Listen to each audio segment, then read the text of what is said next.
Okay, cool.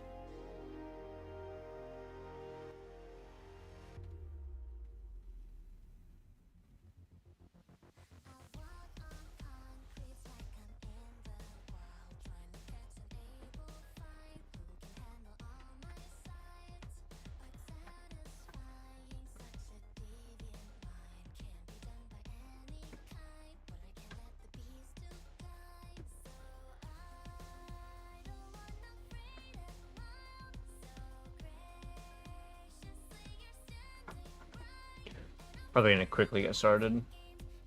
Because I wanna get this done. It's 2 hours long.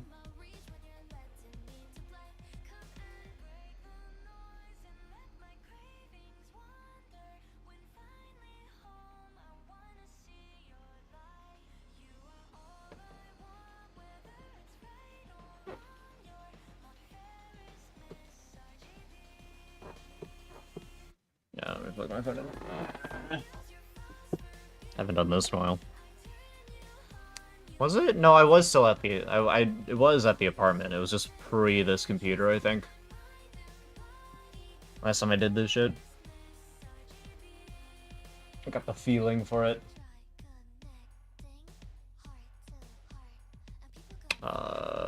No, bad. Woof. Baldur's Gate 3 stuff. Let's open up the new one. I'm gonna close these because I want to write some stuff down.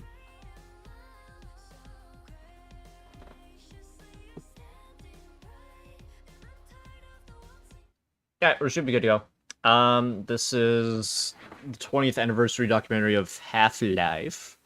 Apparently they go into some Half-Life 3, or at least Half-Life 2 Episode 3 stuff, so I wanted to watch it. And also, I figure it wouldn't be terrible to do it at a night as its own thing. So yeah. I'm also just got back from work and I've got food in front of me, so I'm going to be eating a bit. So yeah, let's watch it.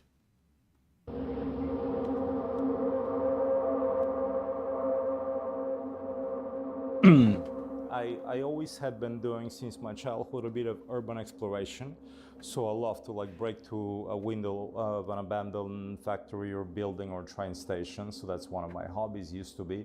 What's on the roofs of buildings? You know, what's in an abandoned building cellar and in a factory? We did a lot of work on this. Inspiration for some of the beginning of the game, I guess.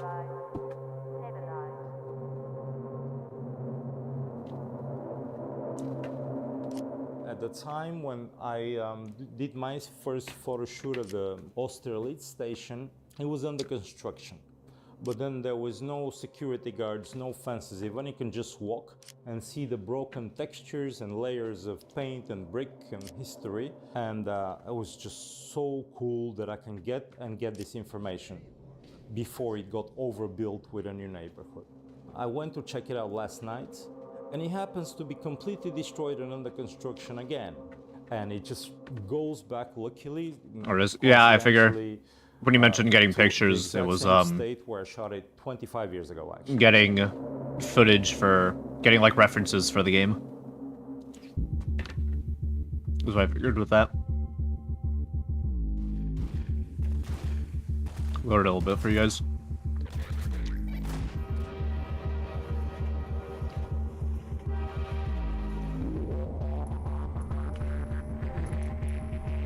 My sword, I have no idea what you just said.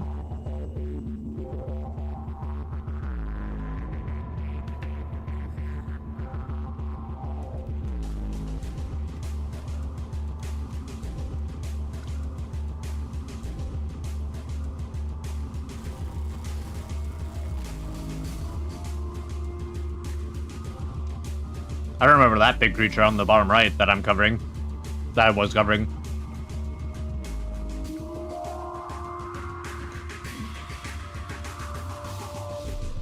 Celebrating the 20th anniversary of Half-Life 2, we interviewed most of the original team. I wonder how many of them are even still at, but the story of Half-Life 2's development is more complex than that of the first game. I wonder how many of them are still at Valve. Several internal and external factors contribute to a long and often arduous development cycle. Much of the story has never been told until now. The Goodman.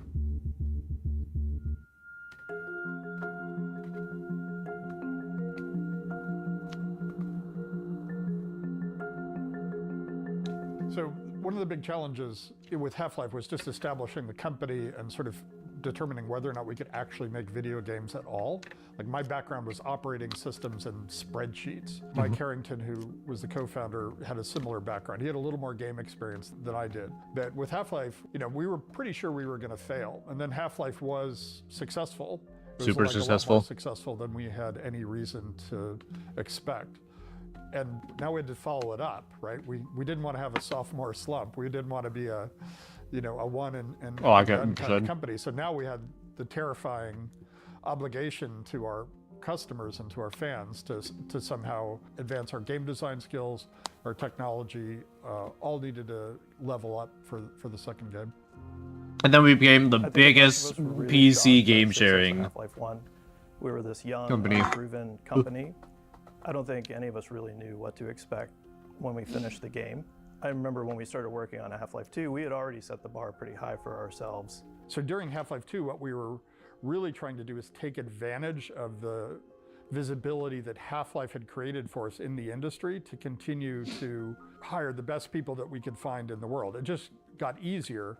The bar didn't get any lower, but the fact that we had, it went from, hey, this weird dude who worked on operating systems wants to convince you can run a game company to, oh, Half-Life won a bunch of awards, and now they're working on a sequel to that. It was either my first week or my first day was actually the going away party for Mike Harrington, the co-founder. Yeah, I came to Valve when it was just tiny. We had, I think, or maybe 10 or so people. Dave and I grew up together in Louisiana, so he and I had always talked about maybe starting a game company at some point. And during Half-Life, that kind of changed to maybe instead of that, the dream could be you come and work here at this one, with me. Yeah, and I interviewed the day that Half-Life went gold, and I took the team photo of. Yeah, there's like an old photo of us. We broke a paper-mache head crab and everything. Yeah, I was freaking out. Yeah. I was actually working on a video game concept in high school, and I was seeking a mentor, and I got in touch with Mark Laidlaw at Valve. I guess it was the right time and right place, and quite a bit of luck, and I ended up getting an internship that way. I guess I was 17 at the time. So you've got a whole company that's familiar with. I had no idea that process. a bunch of people were not started over. Like we rebuilt super the tools and we rebuilt the engine. So we had this into long game period of time for game making, where but we could sort of take our time on design. And so we spent a lot of time working on story and just trying to figure out how to make this thing bigger, like somehow more epic. And those discussions eventually led to this idea that, so in Half-Life 1, you open this portal, some strange rift to another dimension. And we thought, well, what if that broadcasts this signal to the universe that's like, oh, there's this planet there, it's free air and water. And so then we sort of came up with this idea of, well, there's this mega organization that's resource starved, and they're just gonna come and take it if they can. How many years passed between? 6? Yeah. So I would say the first 2 years, we tried a lot of things, and a lot of those stories was it really arcs 6? that we had initially didn't have really any carryover from Black Mesa or any of that. There was originally going to be three different alien races, like the bugs or religious ones, and the Antlion that's kinda actually cool. came out of that bug race that was supposed to be a much bigger part of the game. It had 3 alien races, the warrior aliens, the insect aliens, and the spy aliens. And it had like a Prague-like city, which ended up being the closest thing to City 17. In a lot of ways, it reminds me of writing music. Everyone was sort of riffing ideas on, well, what if we did this or tried that? I remember we were really ambitious at the beginning. I remember we designed, 4 cities at one point? Prague, Jerusalem, Chicago. Damn, like actual places. Los Angeles, I believe. We had an Arctic base, an underwater base, an icebreaker ship, an airplane sequence that crashed into a high-rise, which we cut right after 9/11. Oh yeah, that'll do that. We had, Yeah, that'll kill several that combat real bases quick. in the wasteland. We had the Air Exchange, which is where they were taking, the atmosphere from Earth. We had a train depot and so on. So we really obviously had to scale back what we were trying to do. But, that's okay to go a little bit nuts at the beginning. Yeah. I Dream saw big it and then almost as, sort of figure out what you sophomore can do. anxiety, maybe. Oh wow, we have to surpass Half-Life, and Half-Life was important, and so it was like this unbounded ambition. And we kept asking ourselves, and Gabe kept asking, well, how is this Half-Life? Where, when you have a silent first-person narrator, you could tell people this is Gordon and throw that character into literally any environment and say, yeah, this is Half-Life. But unless the environment is telling you that that's the case, it's very arbitrary. I assume some of it is the crossover with creatures and sort of how you interact with the world. The sort of grab bag of characters we had, we started to feel like there was connections between them, and then at some point we realized, we could make this out of the science team, the survivors from Black Mesa, and suddenly that for me was the idea of it's a science team. That suddenly, you could put those guys anywhere, and because they have like a familial interconnectedness and they recognize Gordon, that will make you feel like it's a continuation of this story.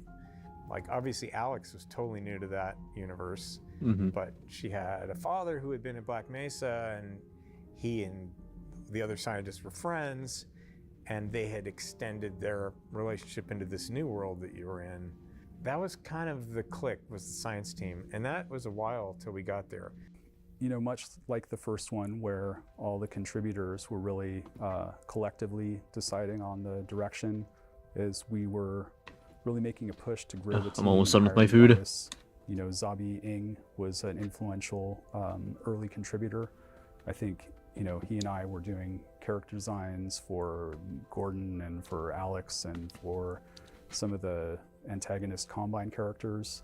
At the time, I was looking at a lot of, really the helmets, which I think are kind of one of their defining features, was based off some gas masks. I was gonna say they're just gas masks, some reference, but modified. I remember doing early concepts of the new HEV suit, like what's Gordon gonna be now? And I had kind of just started, and so I was like, I'm gonna make this my own. It looked, I guess, kind of like the still suits in Dune, but black and a lot more belt buckles and latex. And Gabe was just kind of like, what's this? Like, it's Gordon. I was like really proud and excited. It's like, why is it not orange? It's like, or something to that effect of essentially like, why are you giving up this iconic part of the character? People love it. Yeah, people love that. So what are you doing? And it's like, I think it's pretty similar, So we right? kind of went back to the drawing board. Between 1 and 2 and the HVAC suit, it's pretty similar.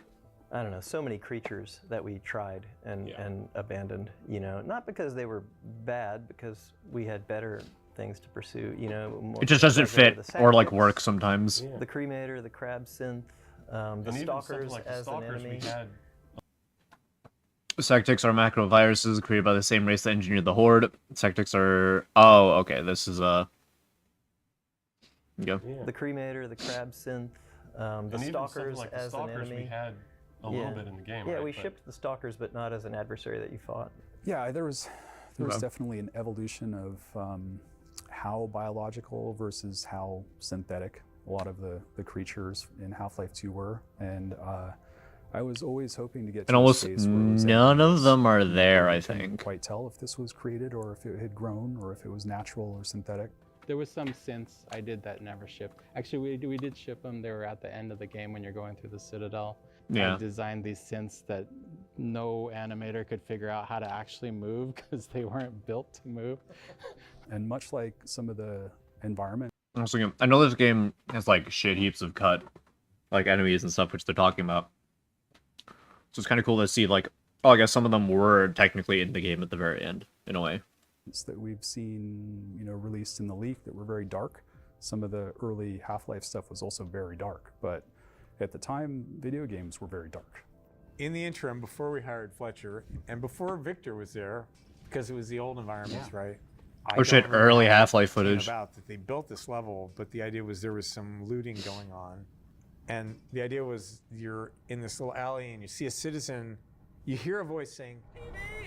Free TV! Like they just got into the TV store and there's the citizens and the cops are fighting and you see a citizen run past you holding a TV set and he goes, get one, get a TV, get yourself a TV. And then he runs off down the thing and you go in another courtyard and there's a cop with a nightstick and a citizen and they're like having a fist fight. And it's interesting because the NPCs are negotiating their bounding boxes and there's some animation like how difficult it is to contact. We captured everything. We took pictures That's of cool. whiteboard design sessions. There were really crude I drawings. feel like they and don't do a ideas. ton except for outside of certain Some of the segments stuff where they're from the supposed very to fight with you beginning towards the all end. way to the end. You know, Ravenholm, antlions, dog, Kleiner's pet head crab, and you know, those things were just so fun in the moment that how could they not survive, right? The other thing that was really memorable is I remember we started making the world really dystopian, really dark at the beginning, and some of the concept art shows that. We didn't think players would enjoy spending 20 to 40 hours in such a dark and a kind of oppressive. I think it'd be setting. interesting. So the game lightened up considerably At least over time. for But, yeah, one still game, maintained but the feeling of a security state. So I was trying to like get all these cool ideas that the team had already when I arrived and streamline them. You know, instantly I think we were friends with Mark Laidlaw. We had a common sort of vision and fantasy to create a Orwell-like city. And then slowly, you know, I brought context behind that. The idea that we can place this in an anonymous Central Eastern European city, which is a perfect setting because, you know, in these countries there were so many waves of invasions. You know, we had the Ottoman Empire, we had the Russians, and now why not the aliens? yeah, fuck it. One of the first maps A little bit of everything. I remember working on was called Test Room Standards. On Half-Life, every level designer kind of had their own idea of how big stairs were or how big steps were going to be or how big a button was. Make sure we had some consistency.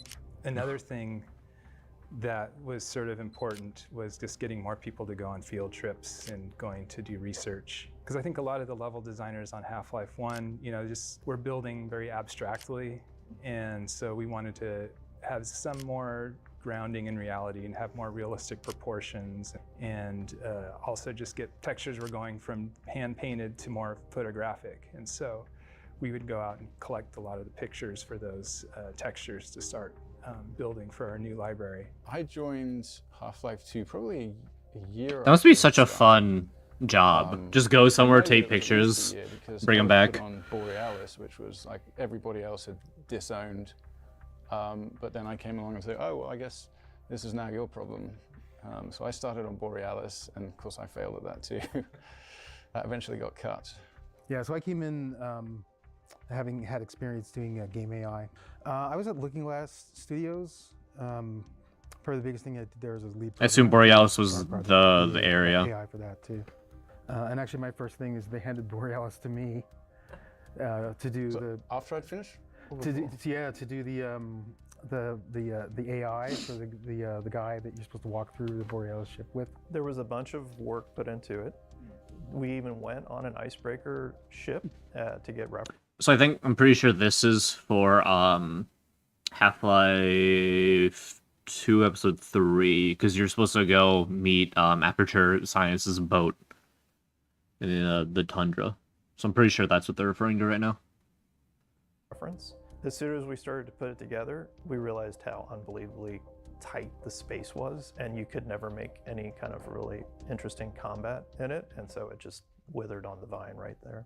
I mean, when I started, there was that maybe I'm wrong. Maybe they're referring to earlier on it was just this in very development bare on bones, just full making of areas. tech features, and I mean, I think it was like 6 years of work to build that tech list and then realize it into a product and leverage all the implications of it, you know. So this was a main feature that the light felt very, very realistic and intuitive because of the source engine and the collaboration between artists and engineers. Ken Birdwell, and he was a fan about photography and getting the lighting right. And look at those math models that we were using was for early wrong. source. And not only that, the math that everybody was using was wrong. And then as I started to correct it, and I realized just how bad it was, and then I fixed it, and suddenly everything looked great, I had to go tell the hardware guys, the people who made hardware accelerators, that fundamentally the math was wrong on their cards. That took about 2.5 years. I could not convince the guys. Finally, we hired Gary McTaggart and Charlie Brown, and those guys had enough pull and enough. I have a fine arts major. Nobody's going to listen to me. Charlie and I met at college at the University of Florida. We were both That's getting interesting, though. computer science degrees. Yes. I ended up dropping out to go work at 3DFX as employee 11 there, and then I think Charlie, you actually graduated, didn't you? I graduated and then followed you, and I was 17 there. Yeah. I was 17 there. There were three kind of principles. One was to make something that was immersive, visually really rich and appealing, something more like you would see in a film, and the art direction and the technology to make that happen. Second one was to have characters that you cared about. So basically that could react, emote, that Certainly more than the mattered first in game. the world instead of just being signposts. Third was to have a responsive environment with physics that mattered. I think that I, maybe more than other people, realized just how big of a task we were setting for ourselves. So I was a little bit daunted by that. We felt the pressure from Gabe actually to double down and make something even grander than Half-Life 1. Therein lies the sort of little bit of the trap of Half-Life 2's development story, which went from being a pretty quick, let's figure out how to do this, to like a 6-year, slog. Yeah, and it was like, 6-7 days a week, 10 to 14 hours a day. Yeah, we're going to cut your feature. Sorry, it's just not worth it. So I ended up being really the point person working with the FBI.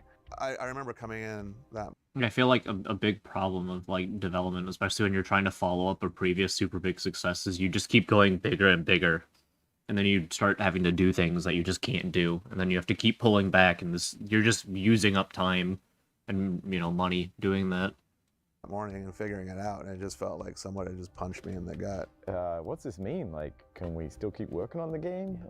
Is someone just going to release the whole game tomorrow? I definitely was not shielded from that. I remember one conversation with Gabe, which is he was like, so how fucked are we? Yeah, we're kind of screwed. The company was pretty close to going bankrupt. I was pretty close to going personally bankrupt. It's like there was no money left. I can't think of another case when that happened. Yeah, a real bullshit move. Are we allowed to cry in this documentary? That's what I want to know. I mean, that's the problem, is you keep trying to, like what I said with the 1-up, and then you realize you can't do stuff. That's money gone. That's money you're just not getting back. And if you keep doing that year after year, I mean, it's gonna super destroy your finances. Video game development isn't cheap, especially when you're paying people and whatnot. And if they're doing 14 hours, it's pretty taxing and rough.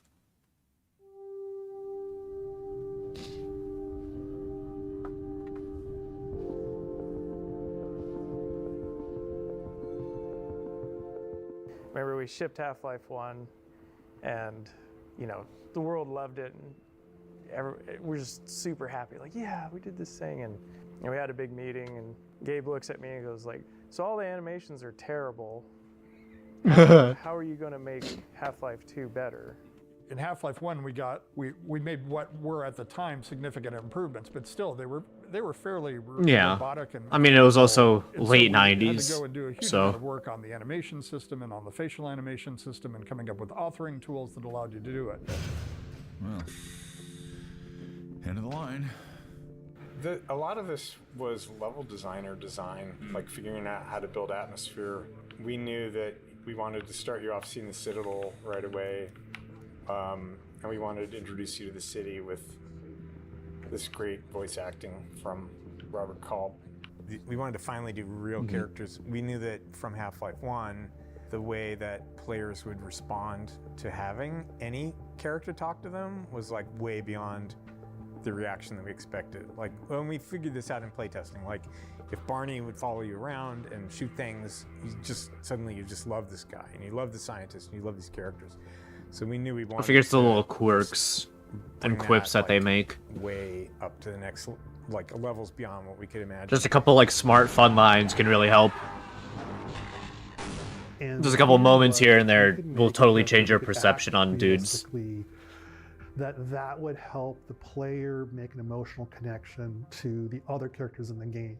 And at the time we decided we were going to do that, not only did none of the technology work, but I would go talk to industry professionals and they would tell me not to bother because you couldn't do it. Luckily found a research work done in the 70s by Dr. Paul Ekman. And he had just broken down how the face works and how humans make expressions. And he had this incredibly wonderful formal clinical description of what a face does and the sorts of things that normal people do with their face.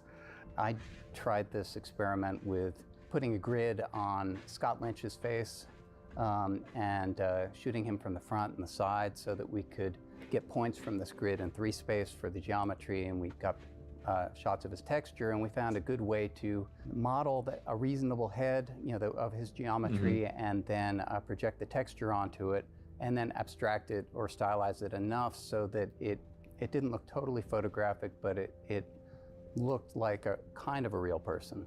Occasionally, when somebody hears the history, it will, generate a light bulb. But no, I don't get accosted.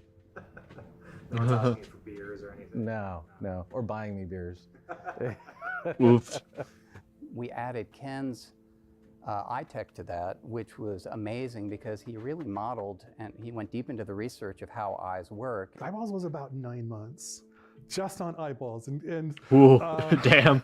but you That's have to do crazy. Each step, you have to get the shape of the eye right. You have to get how the eyelid gets pushed by the cornea and the ball of the eye. So as your eyes move around, all your lower lid, your upper lid, all of those get shifted slightly, and it's all automatic.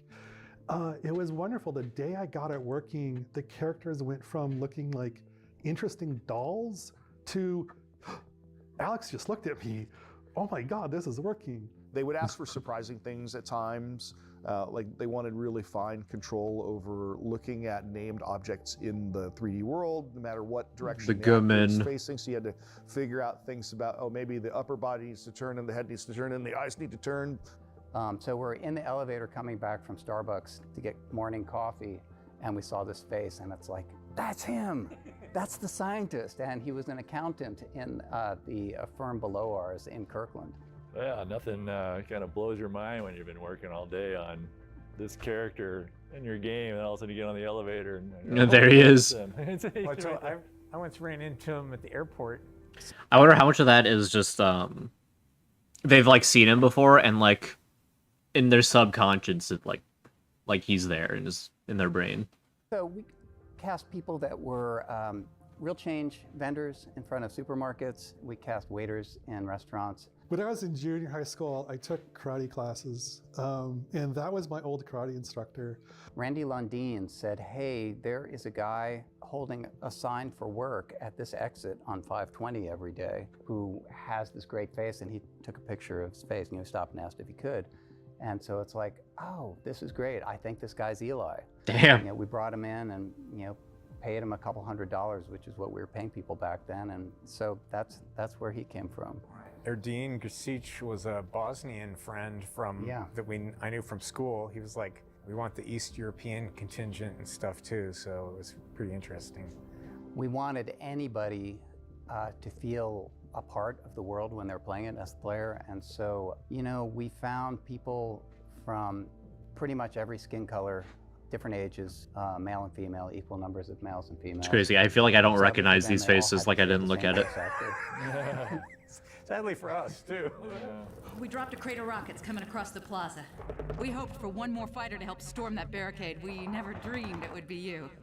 Kleiner's Lab was the first prototype that we did of how characters could work together in a scene. Yeah, it was like a proof of concept. Yeah. We kind of had to make that work, and put everything we could into it at the time to test all the technology and then know. Yeah, that looks vastly different. What else can we do with this? Turning it into a performance that would be engaging rather than just audio radio play kind of thing. Yeah, I mean, that was the point where that scene was where it all started to come together, all our theories and hopes for what the experience might be. And it all went completely smoothly. It was out of the box. It was amazing. The most difficult technical aspects are really kind of boring. They're okay, the character is running through AI and now they need to jump in and do, hug another character. Now they need to pick up something from the desk, and that thing on the desk can move, and where the character is can move, and where the player is can move, and everything about this whole scene can move dynamically. And to get to that stage where it just looks right is this huge technical challenge and artistic challenge. But once it's done, it's just amazing.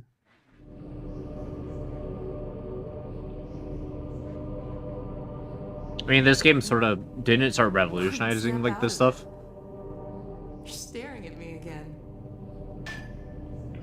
Warming up nicely. Are you sure you don't want me to swap out the polarizer?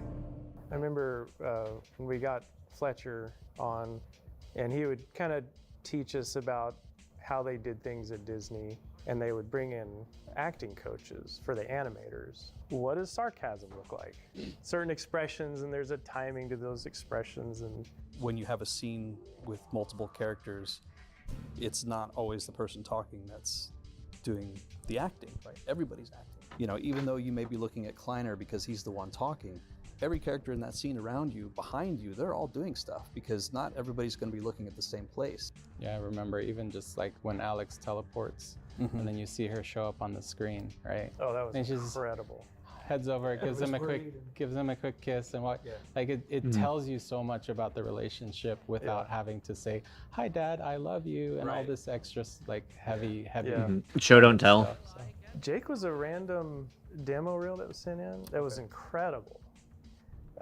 Jake was incredible. Jake was incredible. Miss that guy. One of a kind. Yeah, miss that guy.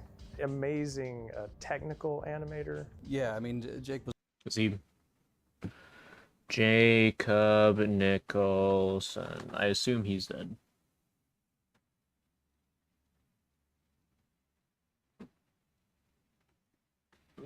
When we say miss that guy. Yeah, he died in 2016. Was one of those guys that, whatever needed to be done, he would figure it out and just make it happen, It'll just get done correctly. I think also the context of when all this was taking place, like the problems that he was helping solve.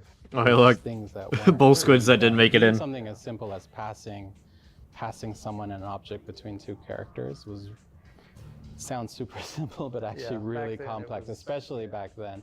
Yeah. And so he really helped push how do we even do this in collaboration with the programmers. Zabi wanted to do a goo thing, so I worked on the shader for that. I did the stuff for rendering that and all the little monitors everywhere that showed other scenes. I did the refraction shaders and the supporting code for that. The shaders didn't really have conditionals or loops or anything like that, so we would unroll it all. Bunty, I'm using the model for now. I just feel like using the model for a bit. It got to the point where it was so many shaders and it took so long to compile that we, I think Mike DeSalt implemented distributed building system. Everyone's machine in the company was running something that could sit there and compile shaders all the time or do lighting for the levels or whatever. It's all any opportunity to kind of add to the visual storytelling, I think was... Yeah, and I think we hid the first G-Man sighting there. He was one, that's right. Are you able to see him here? Yeah. Oh, okay. To him, yeah. And then he just walk out of frame. The moment where you see him makes you realize there must be a lot of moments where you didn't know he was watching you. He's not Big Brother. That doesn't make sense to me that he would be a Big Brother, because that's sort of industrial and bureaucratic. And this is much more intimate. He's always over your shoulder, watching, waiting for the moment to speak. That's where I think he lives. Mm-hmm. My name is Mike Shapiro, and I am Shapiro, not Shapiro. I am also Barney. And Barney's not, he's not that far from, G. Gordon, he's not that far not that from far where from I his live. normal voice. So fallible and you know, he's always tripping over himself, and he's just such a good guy, you know? Not necessarily the most capable, but just really there for you. Get that thing away from me. Here, my pet. Hop up. I think early on I had a sense that G-Man knew a lot and was taking care of a lot that we didn't quite understand, was kind of enjoying fucking with people and We might never massaging understand at this point. reality in a way that he had a unique capacity to do. There were also aspects to him that I knew pretty early on, like his relationship to time is very different than you or I would think. In my mind, he could literally be in two places at once, and so sometimes there was a kind of an implied hitch in his timing, or he's experiencing 2 or 3 different moments at once, and that might be funny for a reason that you don't know because you're only in one time with him at a moment. The right man in the wrong place can make all the difference in the world. I think as we realized how well she worked, coming out of stuff like the Kleiner's Lab experience, we started looking for more and more ways to include her in stuff. Make her the And of companion, course, she somebody really you came care to life about. When we found Merle Dandridge. Yeah. We could feel her already as a partner in creating this character, I think, coming out of that. She's just got a creative relationship with this character, and she's going to bring a lot to it. I feel like she was really able to bring a warmth and humor into her deliveries too that other people, it was more like Soldier in a Game a little bit. I mean, she did this great job of bringing like a character warmth into it. And now we're sitting ducks unless we can get this thing running. Come on, Dr. Kleiner, is it gonna work or not? No, there's nothing to be nervous about. Let's see. The massless field flux should self-limit, and I've clamped them up. My name is Harry Robbins. I'm known as Hal Robbins. I have a stage name of Dr. Hal. My only doctorate is in theology from the Church of the Subgenius, which I'm involved in. Well, I think perhaps Mark was familiar with the things I do on the radio, and he thought my voice would be good for it. I have a monthly Ask Dr. Hal show on Twitch and Zoom. And Nice, I'm get the quick plug in. also on a couple of radio shows. Well, I'm a graphic artist. I've worked for DC Comics for their Paradox Press line. Well, I have some patrons who I do painting for. I've painted many things for them. I played Dr. Isaac Kleiner after I did the voice of a number of different scientists. I try to pronounce all the words.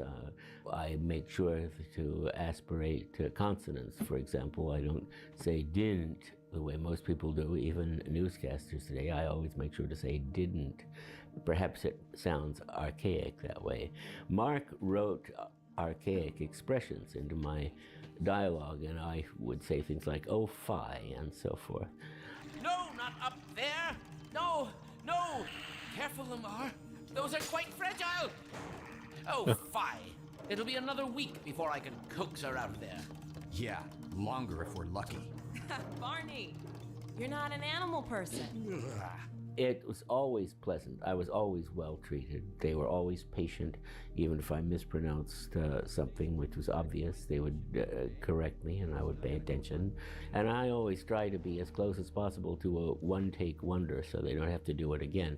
But that enabled them to do it many times. And so they had a lot of things which arose from that. And some of these are the things I'm asked to say by fans, which are inexplicable to people who don't know the game. Like, you want this guy to say, have you seen my coffee cup? And Yeah. wear these ridiculous ties. Just little things. Just little references.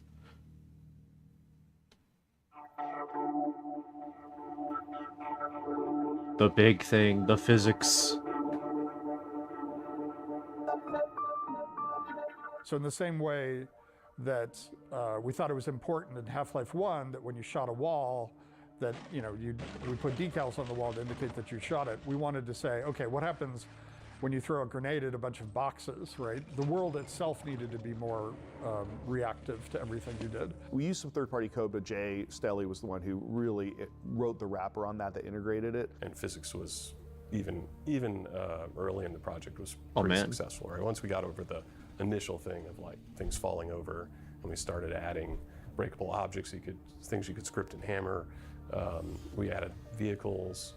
sound cues from all the objects and the AIs. You could drop things on them and crush them, things like that. All of those behaviors. Once It's we cool got to see the early test just a few of rooms. those things in, that was really fertile.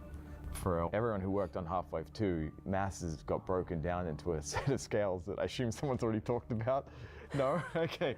Well, you say. So yeah, all right. So Okay, cool, we get to do it now. A box are smaller than a space station. Yeah. Right. Like that's. When you went to debug something and the text says, "Oh, this thing weighs as much as a racehorse." Yeah. You knew it was more than a bread box. You like, well, but not it's- as much as a space station. I think so, but I don't know in the scale if it's closer to this or closer to that. Yeah, because Refrigerator. Refrigerator. This all came from, at some point, I think it was David Spira. Yeah. So you could look at any entity in the game and turn on a bunch of debugging text about it. And one of the most important things to get right in every object in the game that was physically simulated was its mass, because that dictated an enormous amount of things, like the amount of force it would apply to something else when it hit them, and amount of force, its response when it's hit by something else. All that stuff. Had to get it right. But of course, like mass is just a number. Like, what does this mean to anyone? And so I think how does it make David it move Spira, and who found interact? online some list of masses and objects, and he just brought that into the game so that when you looked at an object, it'd say like 100 bracket racehorse or something. And so over time, like you all just got that locked in, and because it was like a logarithmic scale, it went from things like bread box, paint can, or something up to like space stations. Yeah, the moon. The moon. You're like, what do I do with this? At this point, it's just keyframe at that point. Yeah, so there would be many like conversations where we'd say, so I don't know, do you think that's more like a racehorse or a Space space station? The very first physics puzzle that we put in the game, from a development calendar standpoint, was the washing machine puzzle, where you push the washing machine into the hopper and raise the ramp for the airboat to jump over. We developed that because we felt like we had this section of relentless pressure with the attack helicopter. Watching players play test, we felt like they needed relief from it. You see the very first training of it in the on-foot canals with the teeter-totter that you have to put the cinder blocks on, which was added to the game later, and it's sort of training of like, hey, you can interact with levers and balance and create paths for yourself. And then later the buoyancy puzzle, we added that one after the washing machine puzzle, Mhm. and it was just kind of like, oh, Just you little can- things to show off what you can connect do with the masses engine with now. Invisible pulley systems, and then build little machines that way. My cat is nibbling on my leg. I guess at first, right, the gravity gun was kind of this, we weren't even sure we were going to ship it in the game. It was like a development tool. Oh, and it's just So it everyone's was like favorite this beam, thing. You could reach out and grab things and pull them toward you or reposition them, drop them, grab them from another point. But then Stop. we talked about simplifying it and just making it Ah. so it was just pushing on things and pulling on things. And where could we go with that? And the first draft of Ravenholm wasn't really about physics so deeply, right? We ended up reorganizing the game to put Ravenholm after you get the gravity gun. Originally, it was before. You would park the airboat at the dock of Ravenholm and then get out and go explore Ravenholm. Oh, that's cool.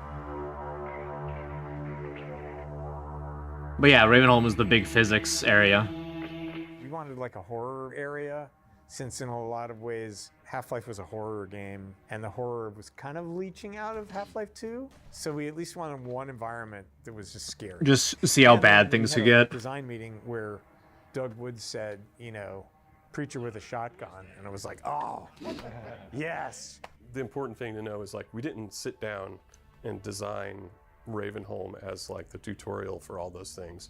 It kind of kept getting things over time. And then after we got more physics working, we had this idea that there would be traps for the zombies in there that were physics. And there were a bunch of them, and they didn't all make it into the final game. And then All some at of them once did didn't. work though. And we had to build a system for cutting the zombies in half once we added the propeller traps, and we had to make them the right height so you could crawl under them or the zombies could crawl under them. And then someone had the idea, well, what if the top half can keep going and it can get you under there? We tried that and that was great. Someone had the idea of Sawblade, and Ravenholm already existed, and we ended up based on this behavior happening in another level, built the Sawblade and went and put it back in Ravenholm. Ravenholm was probably some of the most fun I had working on Half-Life 2. Just go nuts, have fun with different ideas. Star view of ammo sort of forced them in a position where they have to rely on physics and the context of the objects around them. It's like, oh, wouldn't it be awesome if the zombie it's going to take him 30 more seconds to get to me, but he's got like a barrel right there. Like, what if he could swat that at me? So that was definitely something that was just like, we have physics now. This would be a cool thing to do with it, and it'd be a thing that would make sense and a thing that would be scary and fun. One of the things that John was like extremely strong at was little touches, like I think we called them puzzlets. We did call them puzzlets. Like they weren't puzzles, they were puzzlets. Yeah, it's this little thing that takes you between 5 and 60 seconds to resolve, and at the end you either get something or you feel a certain way, and it was really a big part of making sure that like minute-to-minute gameplay, as we called it, was interesting. Yeah, he was good at that. Oh, it doesn't get stale. We actually did this as an exercise of like, okay, take, you know, all the elements in the game and have a grid of, you know, rows and columns of all those elements, and make sure that there's a meaningful thing at each intersection of those cells, so that everything has a meaningful interaction with everything else. And where we saw empty cells, we would actually design a thing. Yeah, like, is there something we could do there? Yeah, barnacles plus grenades, or whatever, you know. Okay, we need to make sure that they'll eat the grenade and then blow up. Like the reason we build these scripting level design tools, you know, it's just, it makes it accessible for all the people on the team, even if you can't write code. Oh God, I remember those Put things. something together, try out an idea, you know, see what we can do with this. And the Entity system's no different, right? A lot of things the level designers just want to, like, I have this idea for something that could happen. Is that fun? Look to your own salvation. Just loses his fucking mind. Yeah, I was on TF2 at that time, and I don't remember exactly. I think it was during 2000, maybe? Someone else has probably told you this and got the dates actually right. But at some point, we all jumped from TF2 over to Half-Life 2. I feel like that marks the sort of, in some ways, in retrospect, like the end of like pre-production really on Half-Life 2, and it becomes now like, let's build this thing and ship it. Once they're happy enough with the systems in place to make a game.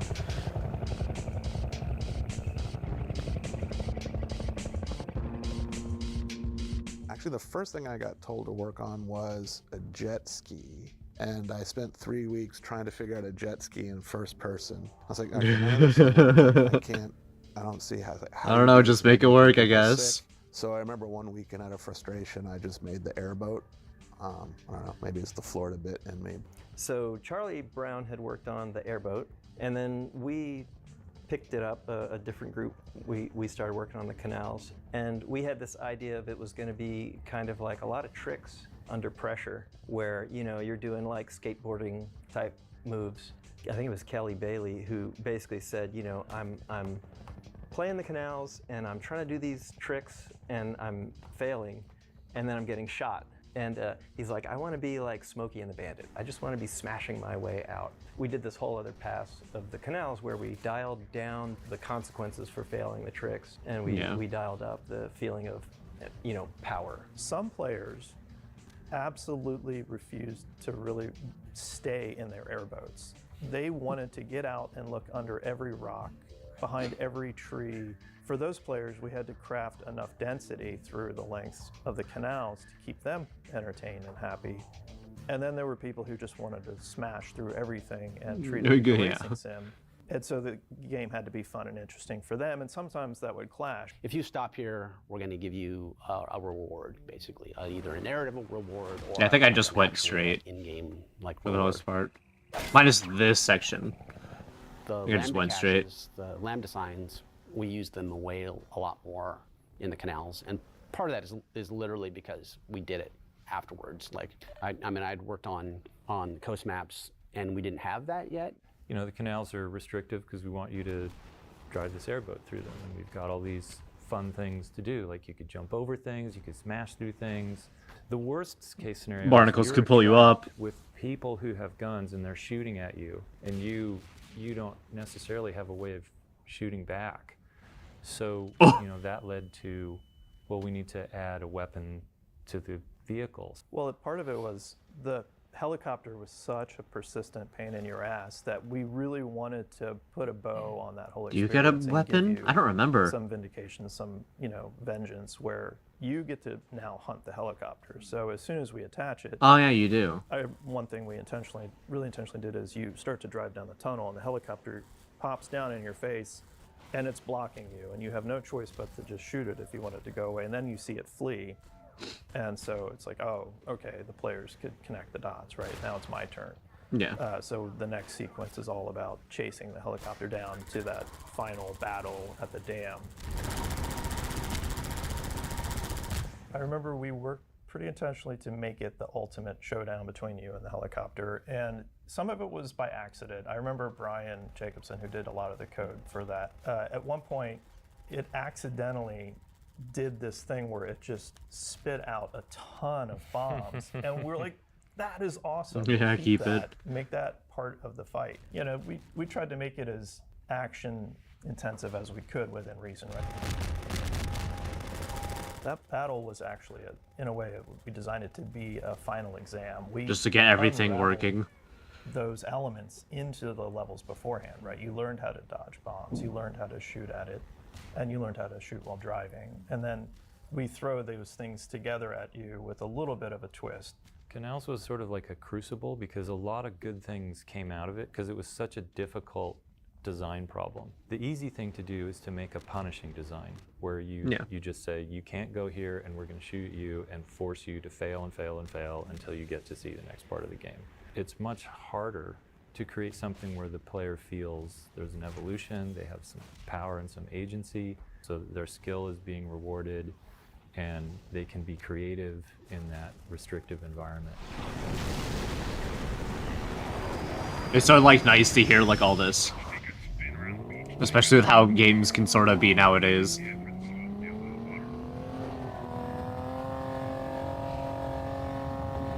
So basically had a whole car engine down to through transmission, down into gearing and differentials and turning the tires. But then it turned out we can really only go 15, 20 miles an hour.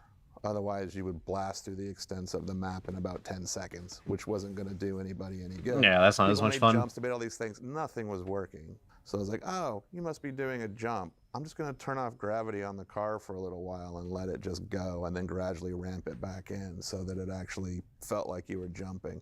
It was interesting how the dynamics of the buggy was so much about the perceived experience versus how it actually performed. It just sounds like it's going faster than it is. So Jay and I that'll do a ton. Placebo shit. Fake transmission and doing all this stuff, but you're really going 30 miles an hour maybe. So it's like someone just driving around in first gear. Got pulled into Coast, one, because I was interested in working on more game stuff, but two, it was the biggest, group of people utilizing the displacement tech since it was more of a terrainy thing and outdoors. And we were trying to figure out how we wanted to use the displacements, meaning we knew we wanted the things to look more natural. There was a lot more geometry in those maps than our previous ones, given just displacements in general. We were always struggling with performance and trying to figure out how to make things a little bit faster or easier, or where we could make things do what we wanted them to do, but not necessarily cost as much as they cost. It's much faster than walking speed. So you just signed up for building a huge amount of game.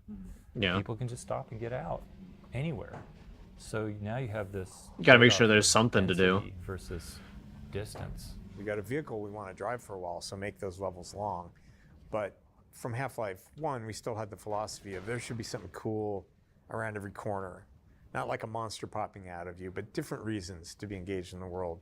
So they would dot the coastline with little towns, and you knew if you went exploring, you'd always get some kind of reward for that. It might be a health pack and ammo, or it might be a character interaction. So that would let the player set their own pace and feel like they get to explore the world and they're always rewarded for that. But if they wanted to drive straight through, they could. I worked on the area where there's the roller mines first come in, and you're going along a curving path, and then there's they blow up all the rocks and drop stuff in front of your path to try and slow you down, and then you've got a little house fight. There were cases early on where people would just try to drive past everything and why would I stop at this if I've got a car? And so we really wanted them to be fairly unavoidable, and so you'd have to get out and deal with taking them off your car, and then you'd be in the space. So it was really fun just jumping in there with the Combine soldiers and crafting little fight scenarios. What makes AI fights interesting is not that they're the smartest or the best or anything. Like, They're definitely it's easy not, to make AI but that can just perfectly shoot the player and kill them. That's not what makes them smart. It's putting on a show that makes them feel interesting. So like in that fight in particular, you go up inside of a building and you get to the second floor and you're fighting guys in there and they kind of pull you up there. There's guys up in there and as you go up and fight them, that happens. But then more guys spawn outside. Like there's a bunch of windows up in that top section and there's a crate sort of near the window. And when you go over to get that crate, they start shooting through the window at you. And it's not that the AI actually knows that you're there and starts shooting at the window the moment They've they just see been you. told There's to. Actually, we have these things called bullseyes that you could place in spots, and they basically would act like a target that the AI wanted to shoot. A lot of that isn't actually the AI being, doing this carefully crafted thing. It's more of us thinking like, what makes this like a neat. Yeah, what makes presentation us for the player? feel like Gives they're them that more sense that they're alive kinda and hunker capable. down. Like later on, in the same coastline, there's a sequence where you're fighting a gunship and you're in the Yeah, lighthouse. he's just told to And as shoot you through go the up windows. lighthouse, He doesn't the know you're sense of actually predicting where there. you are and shooting through the windows right in front of you and giving you that same sort of show. And that's all like bullseyes and things. Almost every game you play, you I'll have develop shit a like sense that, of yeah. mastery, and that actual sense of progress and mastery is the fun. Piecing it all together is like very core to what makes it fun. Hello, Dr. Freeman. The car's all ready for you. Hop in and I'll lower you down to the beach. We did the player drivable crane first, I think, right? And Yes. then we went back and used it again, at the start. That's a perfect as tutorial. yeah. Like it's perfect training. This is how that thing works. Yeah. Don't forget, because it's about to happen later. You have to do it. We did actually get very close That's to cool. the base of a crane. Obviously you want to be in the crane, you want to be driving it, all these things. But yeah, we did get up very close to this crane again. I think it was asking somebody who was just wanting to take some pictures for a video game. Could you just let us in, try to act as like nice and non-threatening as possible. We need the buggy to get into a state where it was flipped, so you could have to learn to recover it and all that sort of stuff. Like, oh, we're gonna flip it over, and then you have to proceed, you have to use the gravity gun. We're just trying to wrap that in some sort of narrative. Yeah, instead of just more spitting some natural. text that tells you, with this happens, Yeah, That press was this key the to crane flip. was a hard physics problem because, like, one of the worst case scenarios for physics is really, high mass objects moving around because they're going to apply an enormous amount of force to anything they touch. And we have a rigid body physics system. So in the real world, when giant heavy mass touches something, usually it crushes them. Yeah. You can't really crush anything. So already we're in like a tricky place. The good news was we had a fixed space it could operate in, right? We could control how far you could extend the thing. And so as the level designers could look at it and be like, these are the only things that the crane will ever really be able to interact with. And so we could be pretty careful around. Yeah, it lets you what are the sort of things do that, what you want. This It limits what you need to do. To make sure that at least the physics works pretty well for that.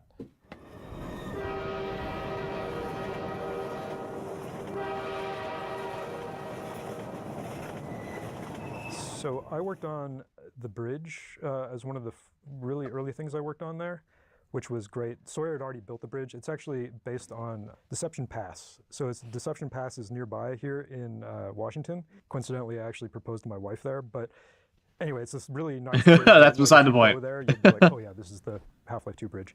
The fight against the gunship and everything wasn't really all put together. It was definitely had that like scary, fear of heights scenario of going under the bridge, but we hadn't fully fleshed it all out yet.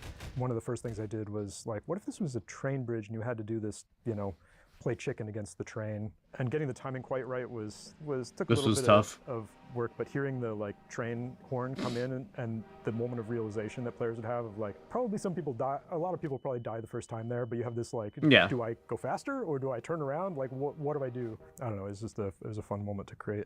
All credit to Sawyer on coming up with the... I think that's why I like moments like that, or at least like also survival horror. It's that like you're immediately thrown into a situation where you have to make a choice and a decision, and your brain kind of kicks in and like quickly weighs stuff. It's just a fun thing to do to the player. Underneath the bridge scenario, people to this day still are like, that freaked them the hell out. Like a lot of people it's sort of seared in their memory, which is just, it's what we want to do when we're creating levels. Trying to like capture the sense of height and playing with the ambient sounds to get the just to capture the sense of being precarious and high above the ground was it was just a fun little design challenge. David came up with that, and we play tested it. And the first time we play tested, I think the person who was play testing, their knuckles were white, and it was really tense. That's cool. Then someone had the brilliant idea of like, oh, they finally made it. They felt great. Now we're gonna make them go back. And the gunshot. Yeah, so that was always fun. And now they gotta freak out while getting shot at. There's this thing we call edge friction. So when you're moving, you have a friction that just reduces your normal movement rate by an amount. But what we would do is whenever players would get close to edges, we would increase that friction a lot so that people wouldn't accidentally fall off things. It's just not fun for the player, right? Right. So there was definitely a bit of friction play involved there.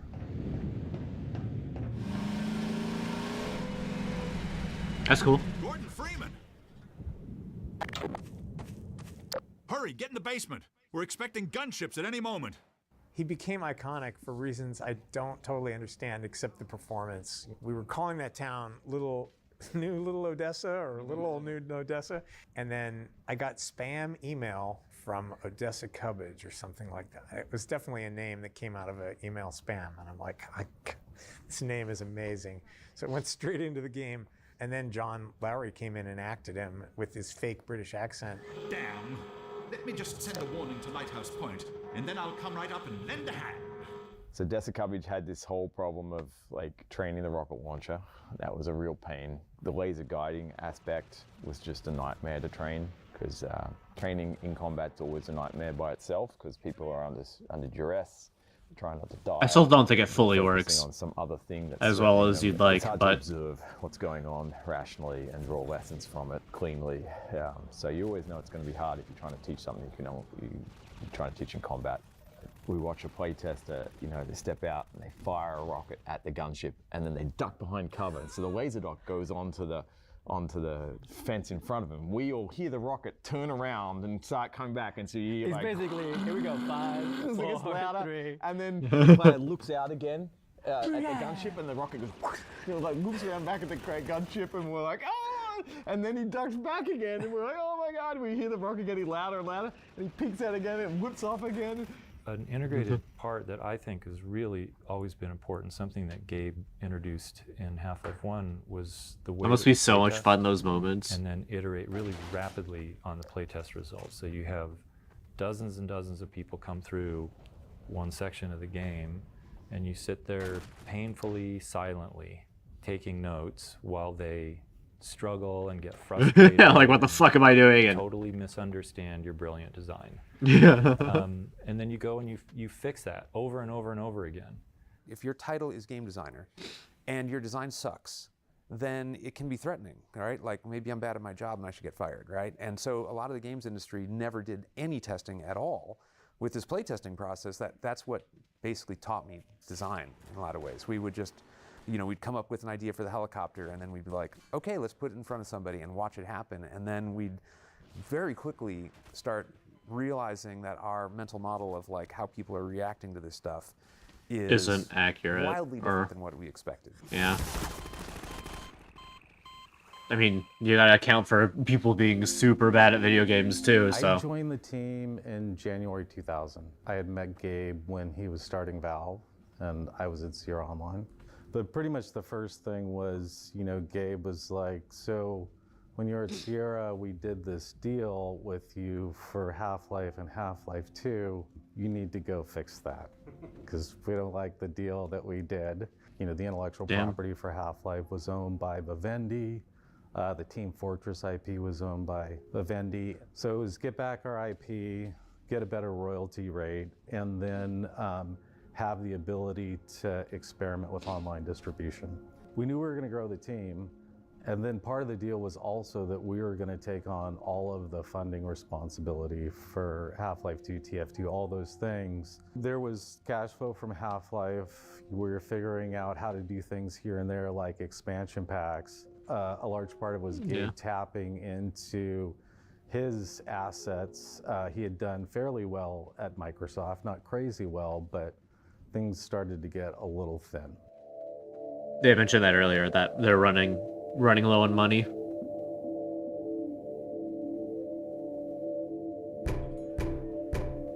The lawsuit. How many chapters are there? So I assume you guys have 9. talked to Scott or Eric or somebody about sort of the context of the whole. Yes, we talked to Scott, Eric, and Gabe about it. Sierra, by that point, had become acquired by Vivendi, had worldwide distribution rights, but only for retail packaged product. Vivendi was licensing Counter-Strike to cyber cafes. We went to Vivendi and said, hey, this is not a big deal. Just agree that this is outside of your license. And, we've spent a little bit on attorney's fees, just cover, some tens of thousands, just cover us for that. And we'll move on and just keep going. And they wouldn't do it.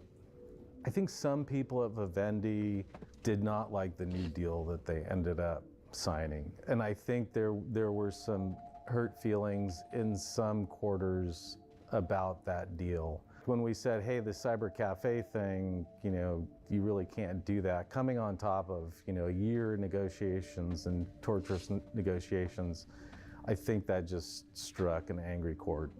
We ended up filing the lawsuit, but really just on this narrow thing of like, hey, court, will you go just read this language and say, are they outside the license or not? And Vivendi decided to go World War III. We filed our case in Seattle, federal court in Seattle, and they hired a law firm to defend it, of course. There was some initial skirmishing about discovery. There were some disputes and motions that had to be decided by the judge, and those went all Valve's way. And then suddenly, Damn, all Valve's way? The law firm disappeared. They hired a big scary law firm from San Francisco. They thought, okay, Valve's had some success in this case, and so we need to change their mindset from we think we're going to be successful to we're going to be destroyed. The next thing we knew, here comes this big stack of counterclaims, everything from canceling the 2001 agreement to obtaining ownership of all the Half-Life IP, to keeping us from doing Steam, to you name it, where they included Scott and Julie Lynch and Gabe and Lisa Newell, his wife at that time, personally, as defendants. And so it was kind of like, well, we're going to put... Imagine if they won. And then we're going to bankrupt the two of you. I think that was a lot of what they felt like was their path towards winning this fight. They decided that it would have more effect and be scarier if process servers showed up at everybody's house in the night and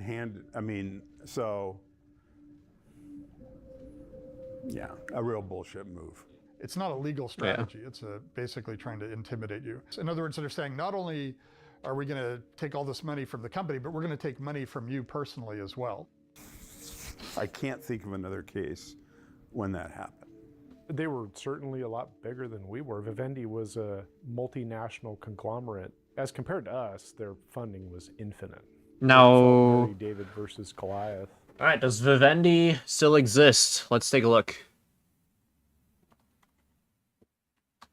Does Vivendi exist? It does. It does still exist. 2.1 billion pounds. Oh, it's okay. What are they? Corporate governance. What do they do still? Studying a split project, separate 3 businesses, canal. Investments in 4 separate companies. Fuck, I think I'm getting a cold. My nose is feeling clogged.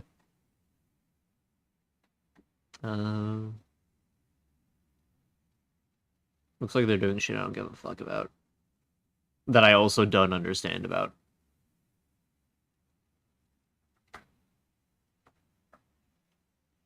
Oh, I don't see it on here.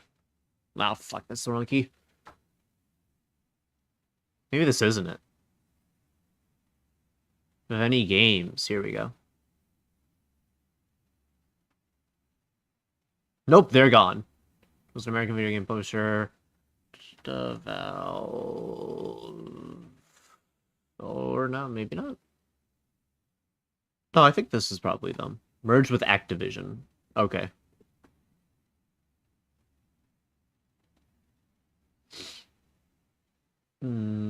Okay. I assume this is the Vivendi games here. Well, sucks to suck.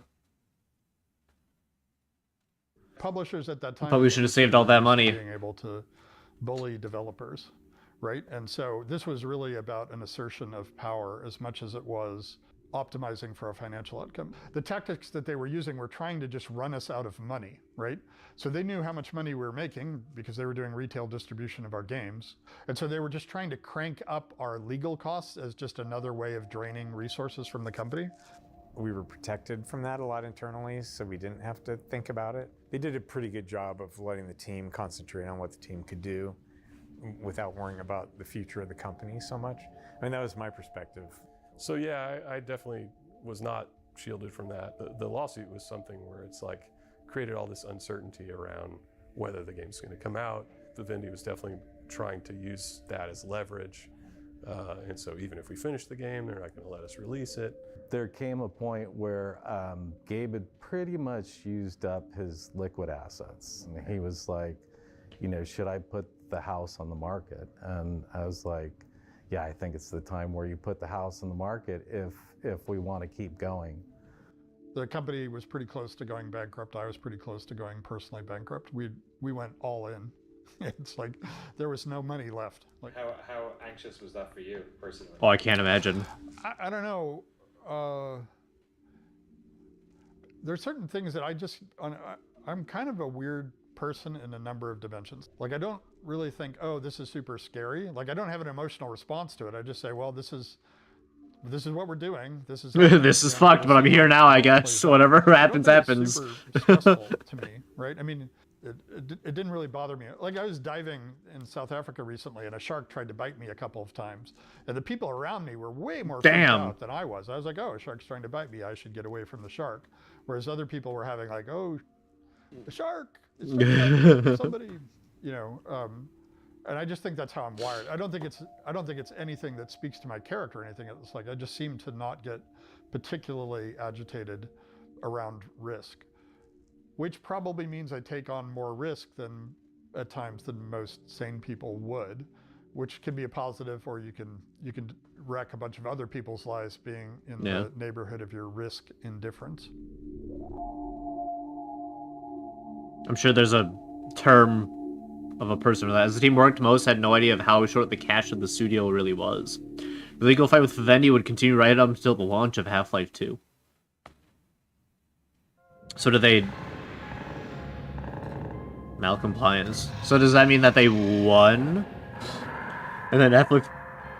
I think I'm getting sick. Structured, you know, organization. We'll see. Of course, they're going to have this really terse language for everything they do. You know, there's sort of an announcer voice in that follows you around and kind of comments status, essentially, like how alert your the suit world is to you. Oh, okay, their I radio sat down system. and just basically wrote a language for that so that the soldiers and the Metro cops would have jargon that they would use. Then I just used that to kind of encode.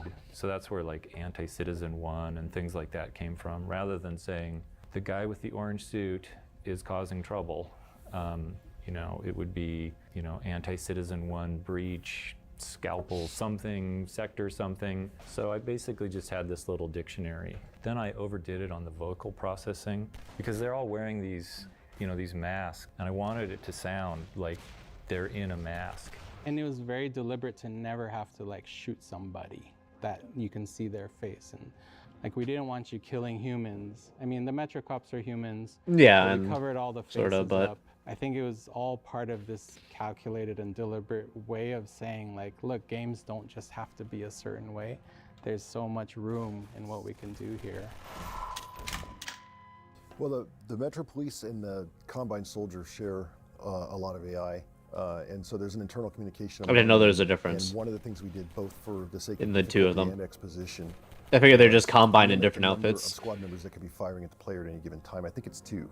So if you have a squad of 4, a guy who has an opportunity to shoot at the player grabs one of those slots if it's available and starts to shoot. And if someone else, another squad member, wants to attack the player but no slots are available, they have to find the next best thing to do, which is I'll get out of the scene for a second, or I'll go reload, or I'll throw a grenade. And that was all stuff that we learned building Half-Life 1, and I think got a lot. I imagine that makes the game more fair to a player, realistically. There's definitely plenty of games I've seen where they'll just let everybody shoot at you if they can. You know, hand-placed nodes by developers in the levels would describe a really super low fidelity version of the environment for the AI to use. It enabled the level designers to sort of inject and puppeteer a little bit the AIs in ways that were just easier for them to sort of be in control, as opposed to having to grab an animator or a programmer to be able to get really cool things into the game.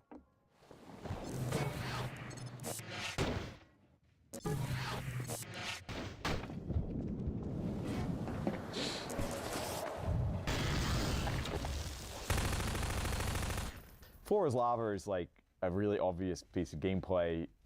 Physics is really fun to manipulate. We just thought like, hey, you know, you could build your own path. You know, we'd already seen players who enjoyed moving stuff around, like building bridges and stuff. And just like, having a little fun with the game, like, game movement. I just pick up a plank and lay it across a gap and walk across it. Like, obvious stuff. We've barely done that in the whole game. And the fact that you're laying stuff down on the floor means that the finesse required to do like precise placement wasn't necessary, right? You're like, I just want to place it here. And it doesn't matter the orientation, you just kind of jump on it and you do the next one and so on, right? And also like, training was free. Like we didn't have to train it. It was like, yeah, everyone got it. And it was like, oh, it's Floor is Lava. Yeah, easy peasy. Just figure that one out. He tells you exactly how to do it. Someone's coming. You there! Stop where you are! Stay on the rocks! Don't step on the sand. It makes the antlions crazy. Laszlo, don't move. No. Help! And there you go. And now the players get the idea for the next section of the game. Easy, Dear done. God. Poor Laszlo. The finest mind of his generation. To come to such an end. We were heading for the Vortigaunt camp, hoping to pick up some bug baits of these damn things and leave us alone. But without Laszlo, what's the point? You just give these NPCs a name at the moment they die and let the fans fill in their whole life story and give them something to play with. The Freeman will have need of these pheropods on the paths ahead. Gather them now. Nova Prospect and the Antlions with the pheromone balls were really fun because it lets you experience them in a different way, and it was another classic example of getting the most value out of technology investments that people could. I remember the beach thing. The design intention was definitely to make it feel like a sort of D-Day beach landing. You didn't come from the water, but you're storming up towards these old gun Similar idea, I get it. If I remember right, with Combine in them, and you're like invading the bunkers, and you're bringing your horde with you. You're overwhelming the these in-place defenses. It was surprising how much chaos you could get away with. Like I remember we did a lot of tuning to make sure the antlions spawned. We had difficulties from time to time with like design some choke point or challenge or whatever. I imagine there's certain spot they initially, yeah. To make it feel chaotic enough. Like we had an atmospheric goal too. It wasn't just about like mechanically can you overcome this. You wanted to feel like your forces have stormed the walls. They're everywhere. There's chaos all around you. And so a lot of the tuning was about achieving that feeling, not just about mechanically getting past the enemies that we'd set. Nova Prospect was different than a lot of the maps that I worked on, at least, is that in that we had some early art prototypes that were done. We have this whole concept of like zoo maps, we call them, which are basically like little art test scenes, how they would fit together, and some basic lighting. But by the time our cabal got to Nova Prospect, we knew we were coming in with antlions and with bug bait. And so we already knew that a bunch of stuff was going to change because we had to support, you know, you and your army of antlions fighting Combine soldiers. Antlions look great whenever they were being shot by anyone. Yeah. Like particle flecks flying off, and you know, they And the bits and pieces of them go everywhere, and yeah. Up against Combine soldiers look great. Setting right against turrets looked great. Those were super fun scenarios to work on though, because having these antlines that you could just use in any way you wanted was really fun. Like, and coming from the coast, like just the contrast of like shrinking everything down and then just piling it full of stuff was a lot of fun.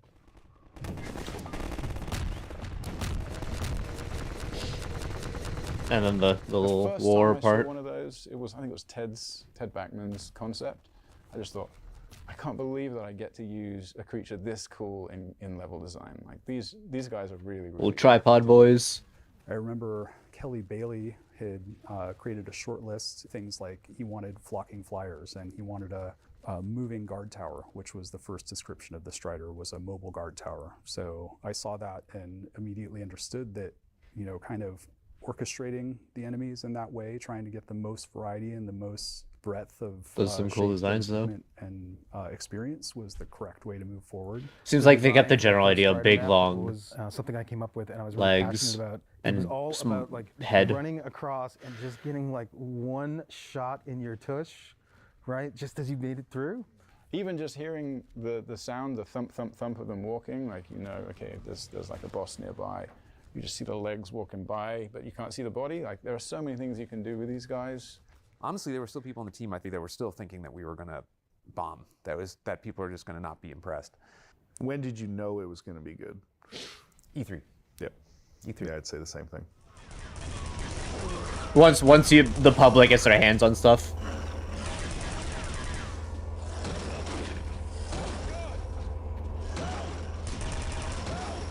Yeah, it seems like at some point there was an E3 demo that we got together that we didn't end up showing, but at least at that point it just felt like, oh wow, we actually have made something here. We went through and made a bunch of demos for 2002, and everybody looked at them and was like, we're still not confident about this, and we don't think we've hit the bar. 2012 demo. So we're not going to go at all. Like, they had totally planned to go.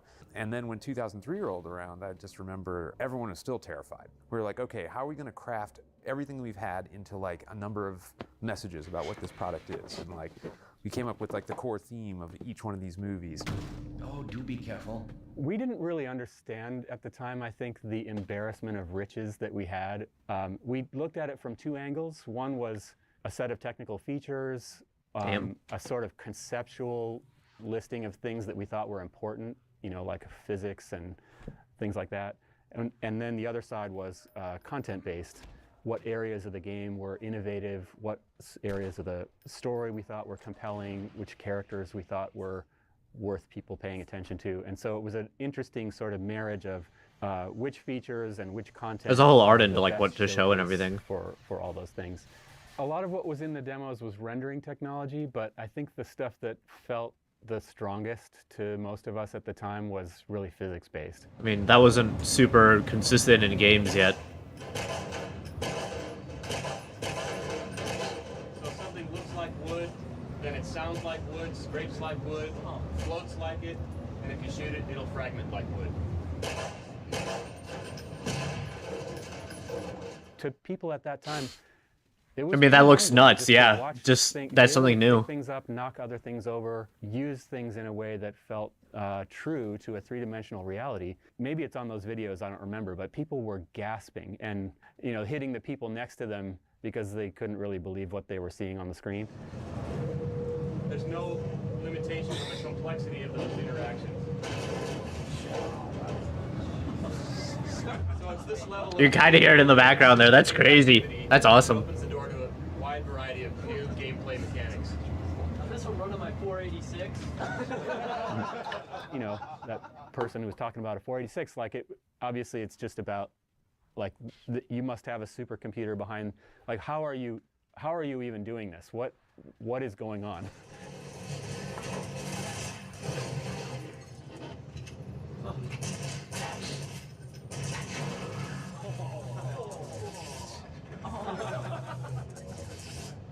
The lines outside the booth became enormous, and it was the thing that it really distorted the rest of E3 because so many people were anxious to come see our demo. And I remember seeing this absolutely enormous line with like some pretty well-known people in there, right? Miyamoto was in line for this stuff, and like Will Wright, I think. Yeah, Will Wright. There was a bunch of, and so then like, yeah, after that was all done, like people on the team were just like, okay, we are ready. We can ship this game. We Yeah. know, We're we know we've got confident. something Good. Yeah. It was really easy at that point. Like it felt like we were rolling the ball downhill after Until after it that. leaked.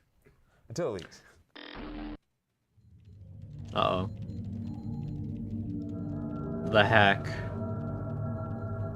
I don't know about any of this. This is pretty fun to learn. When something like this happens, there's not like a big sign saying you've been hacked and somebody has access. Like you start off with something that just doesn't make a whole lot of sense, and you start pulling on that sweater thread. Gabe's brother had a company called Tangis, and they made wearable computer stuff. So he was kind of winding it down, and he had 1 or 2 Unix servers that hosted the Tangis.com domain name. Unfortunately, they were put inside the firewall and didn't have the latest Linux or whatever security updates on them. And so this kid from Germany was able to sort of exploit his way into that. He sat there for months, I think. He was able to sync the build, all the source code. I was riffing ideas for, I think in particular, Counter-Strike. That information ended up on one of the internet chat rooms. And only 2 people knew the contents of that email. It was, of course, Gabe and myself. And I went to ITG and said, this could only have come from a leaked email. We got to figure out how that got out there. But I remember at some point Gabe walking around, you know, like one of those moments like turn your computer off, something just happened. That's right. Like I remember the video on my desk and he coming like turn your computer off, I think we're being hacked. And I was, what? Like I didn't know what to do. I actually did not know what to do.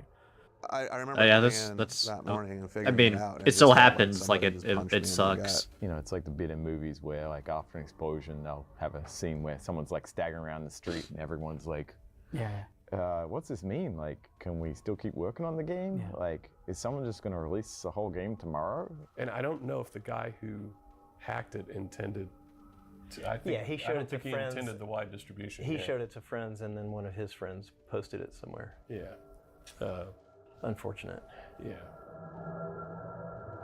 Damn. Build of Half-Life 2 was leaked online in September 2003. For many fans, this was a welcome opportunity to experience a game they'd waited years to play. And one of the things I think that's pretty interesting is how much the leak of the game, the hack of our network and the leak of the game, how much that kind of shattered that confidence. It was like, you know, having a movie that you're working on be spoiled for the world. That's how it felt. Because we knew it would be hard for people to know that that existed. This is the and leaked not go Half-Life look 2 at build. It looked all broken to us, and it just felt really demoralizing. Oh man, I was seriously affected by that. I was pretty angry. So I don't know. It kind of affected me for a while. You know, having it called the beta when it was not even close to being a beta. Work in progress, you know. Wasn't really ready to be seen yet. Normally the office is pretty vibrant and loud, and people are riding scooters in the hallway and doing all sorts of stuff. Gabe's tube and throat singing, and it got very still and very quiet. I remember that. That was very eerie. That was the game that was going to make or break the company. We didn't know if we were going to have to go find jobs. Not only did it show everybody that we were not anywhere near where we said we would be, but all the work that we had in progress, all the plans that we were making were just laid out bare. And so a lot of us just thought, oh, we're toast. We've worked so hard. Are we going to go bankrupt? And then all that while Scott Lynch and Gabe were being sued by Sierra, their wives being delivered subpoenas. And so it was this super dark time.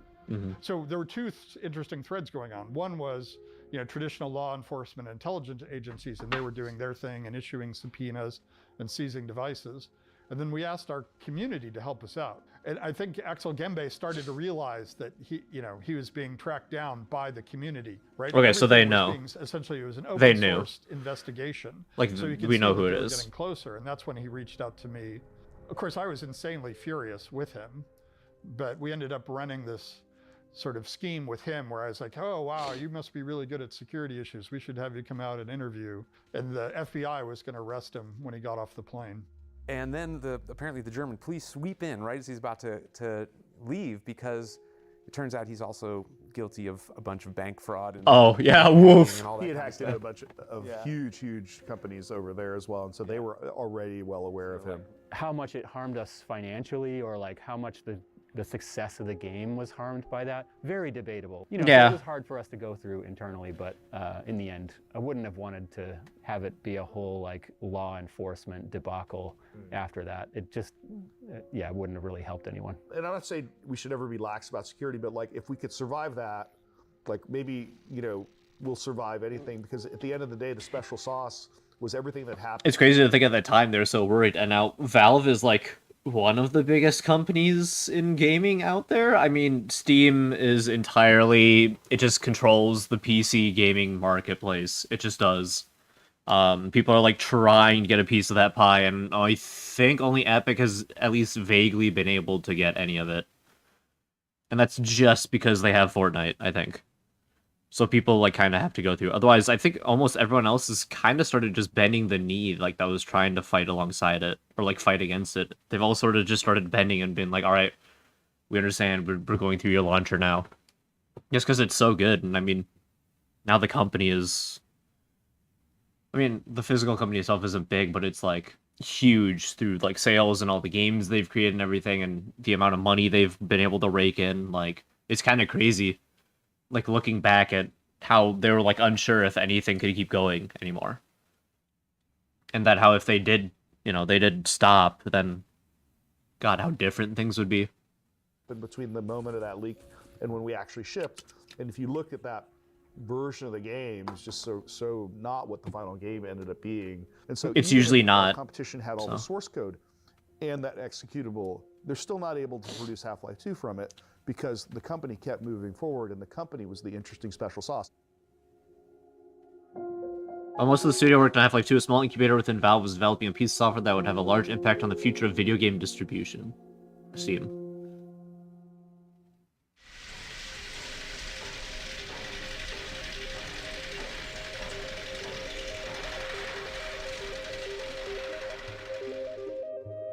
Gabe in particular, he had kind of a pencil sketch of an idea in his head of what would become Steam, but it was clear that Team Fortress Classic and then later Counter-Strike, it was fundamentally the thing that we were really attracted to was our ability to ship content directly to our customers. I mean, there was a set of business goals that ended up being part of Steam, but fundamentally it was a bunch of game development goals that it was servicing that were so attractive to us. It was a very weird time. Like, I don't think people understand how many times we would go to people and say, no, you will be able to distribute software over the internet, and have people just say, no, it will never happen. I'm not talking about one or two people. I mean, like 99% of the companies we talked to said it will never happen. Your retail sales force will never let it happen. But also people would say users aren't gonna want this, right? People want physical copy. Like, there were so many bad faith arguments that were being made. Retail sales is not the goal, right? It's actually physical copies are it's good, somebody but who sits between you and the customer. And we ended up going out to finding this company called Applied Microsystems. So we ended up hiring most of the original Steam team from that other company to build initially this sort of in-game advertising streaming model, but then there was the epiphany that, hey, it's just bits. Why don't we just download whole games this way? You guys go off and do it. The decision to not only use Steam to ship Half-Life 2, but actually to require Steam, even in the versions that were purchased at retail in a box, was the most interesting decision of all those, because it turned out to be an incredibly important other decision companies for the have done future that of the too. company. And a lot of us were nervous. Like a lot of since people who had been at Valve for a long time, since the very beginning, were the most nervous about that decision. And so it was one of the rare exceptions to our decision-making process usually, and Gabe had to really step in and say, no, actually, we're doing it this way. I remember coming to work in the morning, working on Half-Life 2, which meant that, you know, by the time you go home at night, me being a 24-year-old idiot, all I wanted to do was keep working on the game. And, you know, I started just making the game work on multiplayer, right? You know, mostly just working on prediction, like what would it feel like to have a gravity gun on a multiplayer setting, right? Getting physics objects to work. You know, it was just curiosity. Scott Dalton saw me working on it, and he's like, I'll make a map, and then we play. Put the map up, we started playing in the office in between, you know, builds of Half-Life 2, like playtest. And I remember Gabe walking by my desk, and I remember him going like, what's that? And I said, oh, it's Half-Life multiplayer. And he's like, show it to me tomorrow. And he just walked away. I think that is one of the advantages of the general cost we always pay. That's cool. To keep our code in a single code base. So when we're working on TF2 and Half-Life 2 at the same time, at that point, we're paying this continuous cost in Half-Life 2 for the fact that it's built upon an engine that's designed to do multiplayer. But it means that when you get to this later point where you start asking, well, can we build multiplayer deathmatch out of this? Like, the code's all sort of built upon fundamentally a client-server So it's, foundation. I imagine it's easier than to set it all up. Definitely the most entertaining thing that you could throw at somebody that happened to be scattered around the world was picking up a toilet and hurling it at someone's head, and then having that show up in the upper right corner of your screen with name, name, was very satisfying. Very fun. I was also selfishly trying to get the game ported to multiplayer so then we can release the tools, the SDK, ready to go. Like, it meant like mod makers could just immediately start making multiplayer game mods rather than waiting for us to do it or someone else to pick it up. We were so heads down working on what we were working on, and we didn't really get a chance to play the train station. I remember that was one of the lessons that came away from Half-Life 1 is like, we need to be building these games backwards in a sense. The first thing we're going to put in front of people is the thing we built when we're as good as we can be at it. You know, we know our tools and things like that. And a lot of Makes the sense. anxiety over, are we building a good game, was behind us. And I felt really confident, yeah, we're building a really good game. Chapter 9. End of the line.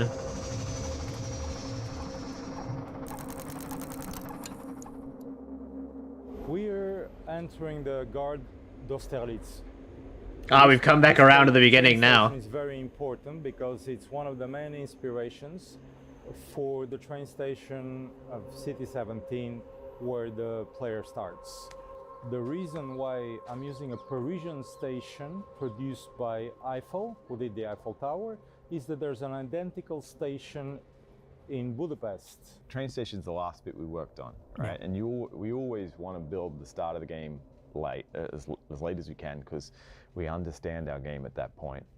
In general, the train station was a really interesting problem because it was basically one big choreo sequence intended to deliver atmosphere and story and background and sort of set your expectations for the world. We let the level designers, who were really good at this stuff, figure out what was a good experience. And then we were kind of always there to provide dialogue, acting, stuff like this guy. I think it was pretty clear, too, that we wanted to provide incentive to the player at this point. About how people were being mistreated, about how bad the situation was here, and kind of start to trigger that righteous indignation early. All this stuff is fun to look at, but you just assume it doesn't move and you can't interact with it, you can't pick it up. Because all the stuff we're going to do later with the gravity gun and everything, like, first we got to start just mundane stuff like that food, you know, that little empty bit of food. I mean, it happens like the moment you leave the train, wind comes and blows all the trash away. Doing it everywhere. You can see the Vortigaunt sweeping. So like, guy pushing it on the cases, on the and all those suitcases. things fall off. Yeah, The can. We were like, if it doesn't have to be bolted down, just make sure that it gets knocked over. It can move. This guy looks vaguely familiar. There's something about the way he walks. It's like a beer drinker. Who would have thought Barney has the capacity to go undercover, right? Like that seemed to be, you know, above his pay grade, above his intelligence pay grade from the get-go. Look at that beautiful animation. But where does hat go? It's gone. Something is not right here. Magical combine tech. The back pocket. We were trying to figure out how to get people to figure out how to pick up things and do things. And we were all just sitting around, because we've been having this problem for weeks, racking our brains, and I think Robin had a Coke can on his desk. And at some point I got frustrated, and I smacked it off his desk. I'm like, well, you pick that up then. And everyone kind of sat around. I was like, I just found it a satisfying piece of like a storytelling and world setting.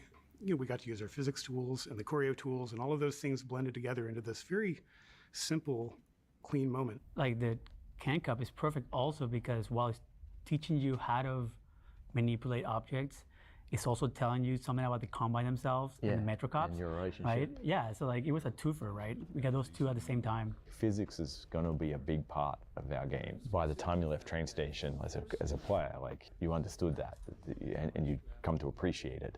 Because we couldn't wait until you got to Ravenholm before you found out how awesome physics is. If you'd had any kind of weapon, I think they would have had to kill you. And we found the longer we sort of held that away from ourselves, the more we were forced to come up with stuff that was still entertaining that you could do. Like the raid is a whole, you know, in the tenements, is a whole thing that could work because the player could only run. We don't very often force the player into a very specific set of actions. That's one of the few times that we had to learn to really corral the player, and I think it ended up being pretty successful. Yeah, it doesn't feel like you're getting shoved through something. The consequences for sort of not following on the clear path were quick and efficient. Yeah, like you see them coming and you know not to go down that way. So when you build a world, I start with the infrastructure. What's really interesting for me is what is not visible to the tourist, which is the courtyard, the backyard, the shafts and the smokestacks and the wires. And every city has this whole existence, and you know, people are usually blind to it, and we tend to look at storefronts, right? Yeah, I mean, a lot of it came down to art direction. I mean, Victor was very familiar with all that, the look and feel. You know, there was certain patterns and certain iconic shapes that anybody who lived there could pick up on. You know, they're like, oh yeah, my grandmother had that dress, or whatever. And my parents are from Argentina, and so they have that kind of sensibility, but a lot of it came down to the reference gathering, which was from Bulgaria, from Paris. We have these buildings that again have back courtyards. They have big staircases. They have attic spaces, cellar spaces, and the apartments have big windows and thick walls. So this was providing already a lot of context for people who can hide in these apartments. Help me! Stop! We didn't do anything!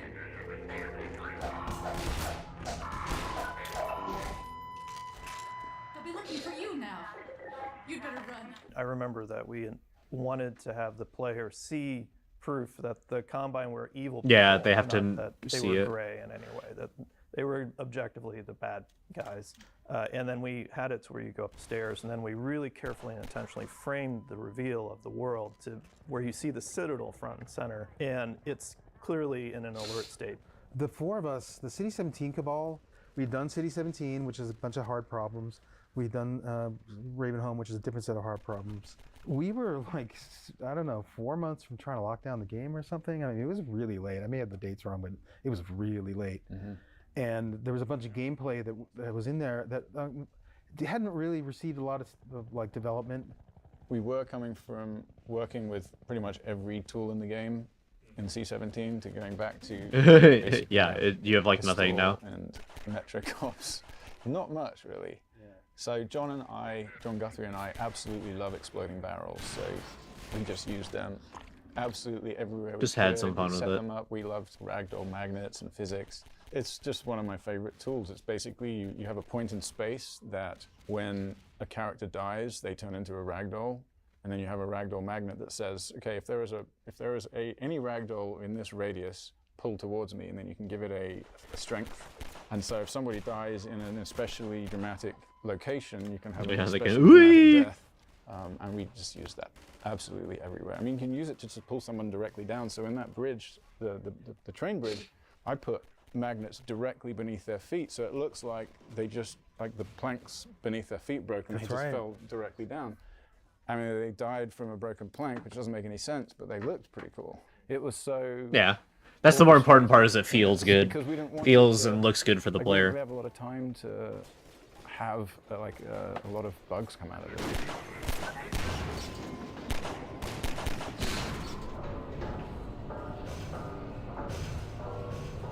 You know, our team was the one that did the Citadel. You know how I said that there was multiple passes on the product over the course of the thing? Well, Citadel had almost no pass. And we were thinking about Street War, and we were like, well, we just had like this incredibly intense, you know, Strider fight.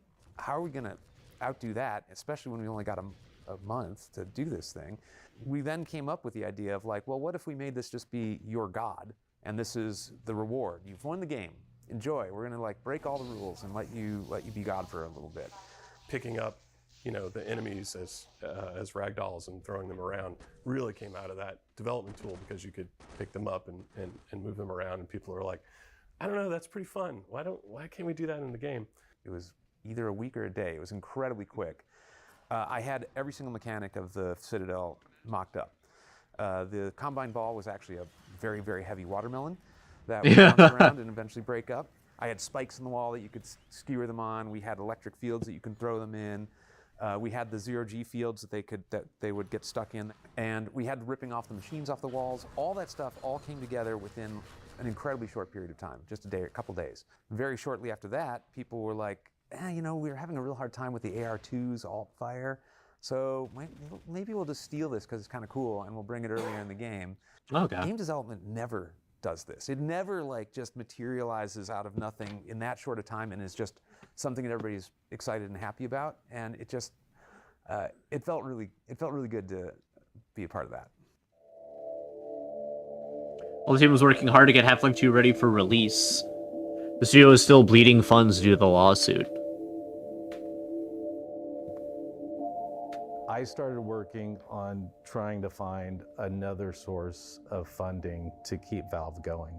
I started working on a deal with a big publisher that was for Counter-Strike 2. So we're right there, ready to sign. We're really kind of running on fumes at that point, and then get a phone call and they're like, yeah, we changed our mind, we're not doing the deal. You know, I remember one. Oh, that's a giant punch in the gut. He was like, so how fucked are we? And I was like, well, we're kind of screwed.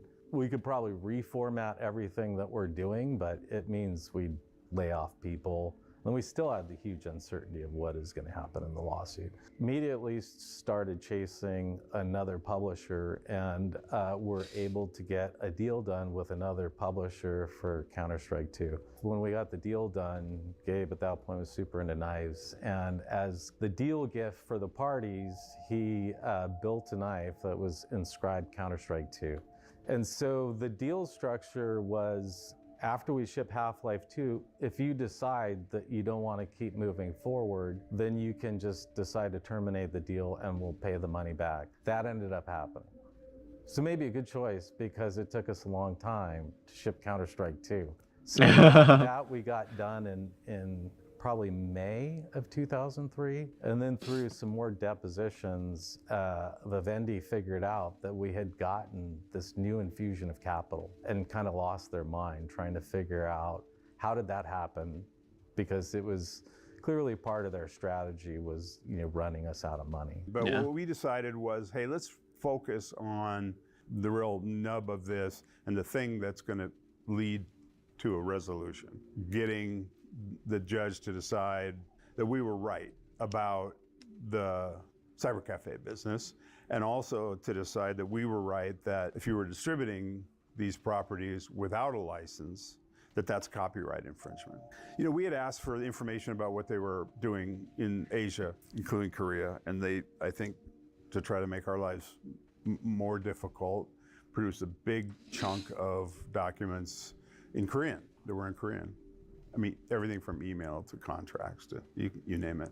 And one of the things they were doing is just dumping huge amounts of discovery on it to force us to go and just have somebody go and look through it. It's like, oh, look, they ordered sandwiches again, right? It has nothing to do with the lawsuit. It's just an attempt to overwhelm us with tens of millions of pages of documents on the assumption that there's nothing in it that will be particularly problematic for but then there totally was. We'll eventually just we'll either spend a bunch of money, which plays into their hands, or we'll just eventually give up because it's finding a needle in the haystack.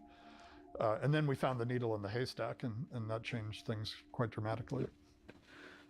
Could only have gone one way. If they're sending too much shit, something will go through. Intern, summer associate, who was a native Korean speaker. And I said, Andrew, hey, can you look at this pile here and can you just tell me what's in there?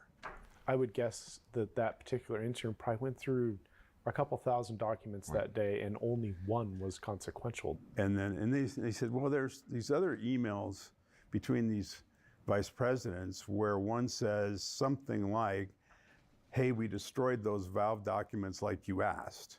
Uh-oh. And I said, are you sure it says that? And I said, yeah, that's what it says. And there you go. That led to a conversation between me and the lawyer for the other side about, hey, It looks like your guys are destroying evidence. What's up with that? They wrote back and said, you're out of your mind. Whoever translated doesn't know what they're talking about. And I talked to Andrew again. I said, well, it looks like we're going to have a kind of a fight about this. Are you, we're going to need an affidavit from you about your translation. Can you tell me a little bit about your Korean skills? He goes, well, I'm a native speaker. At UCLA, I majored in Korean language. Oh, yeah, close and shut. And I said, that's good. That sounds like we're in good shape. The assistant general manager in Korea sending the letter to the general manager of Korea saying, I have destroyed those documents related to the Valve case as directed, which I think is one of Carl's happiest moments. Yeah, it's just case closed, just easy. Never, ever happens. I did a lot of lawsuits for a long time. I never saw anything like that. Never. Maybe there was document destruction that couldn't be proved, but that was like, we're talking about it in writing. It's just I've never seen that before. At that point, Judge Zilli said, all matters of fact are now, according to Valve, you don't get to contest any of those. Now we're just discussing how much you're going to have to pay and what the damages are. And Gabe was still pretty mad. He was mad. He really didn't want to settle. He was mad enough that he wanted to keep going. But I remember sitting down with Carl and having a conversation with Carl, and I was like, so Carl, what do you think? Should we settle at this point? Is the right number? And he was like, well, there's this old saying, there's a difference between being a pig and a hog. That's great. Carl was done with the deposition, and that was the only question I asked him to ask that particular witness was, is Half-Life 2 being replicated and shipped to retailers? He said yes. And the relief was, hey, no matter what, at least the game's going to get out to people, which is kind of that's a pretty unusual way to find out from your publisher that they're shipping your game to retail. Half-Life 2 was released November 16th, 2004. It won 39 Game of the Year awards and is often listed among the best games ever released. I've kind of been thinking about this for the last few days, and what if there was one thing that I can point to that made us successful over that development period, and I think that it was really this culture that Gabe created, where we were hiring people that were senior enough to be managers, but also passionate enough to still be individual contributors. They were willing to stake their credibility and their name on these big features, and sometimes spend years working on those features. Yeah, and it was like 6-7 days a week, 10 to 14 hours a day. It wasn't always, I would say, a good 18 months at least, but a lot of good memories though. I mean, everyone in that room has such great sense of humor. Like we knew each other's sense of humor. We trusted each other, we respected each other enough that like we could rib each other without like stepping on each other's toes and stuff, and it just worked pretty well. It was just bigger, more pressure, but and I think that seriousness in some ways, there's still humor, but that seriousness kind of infuses into the game. You feel it's a heavier game. It's the most cohesive product feeling I can think of at scale that we've done as a company. The whole company was just aligned and got it done. I think back on this experience, and it was a really hard time, but I feel super grateful because we were supported to make the very best game that we possibly could, and given the time to do it, we're going to ship it when it's done, even when we made unreasonable promises about when that might be in advance. And it was also at a time before the game industry was quite as specialized as it is now, where people got to wear multiple hats and contribute in all these different ways. So it was a rare life experience, and I'm really grateful to have been part of it.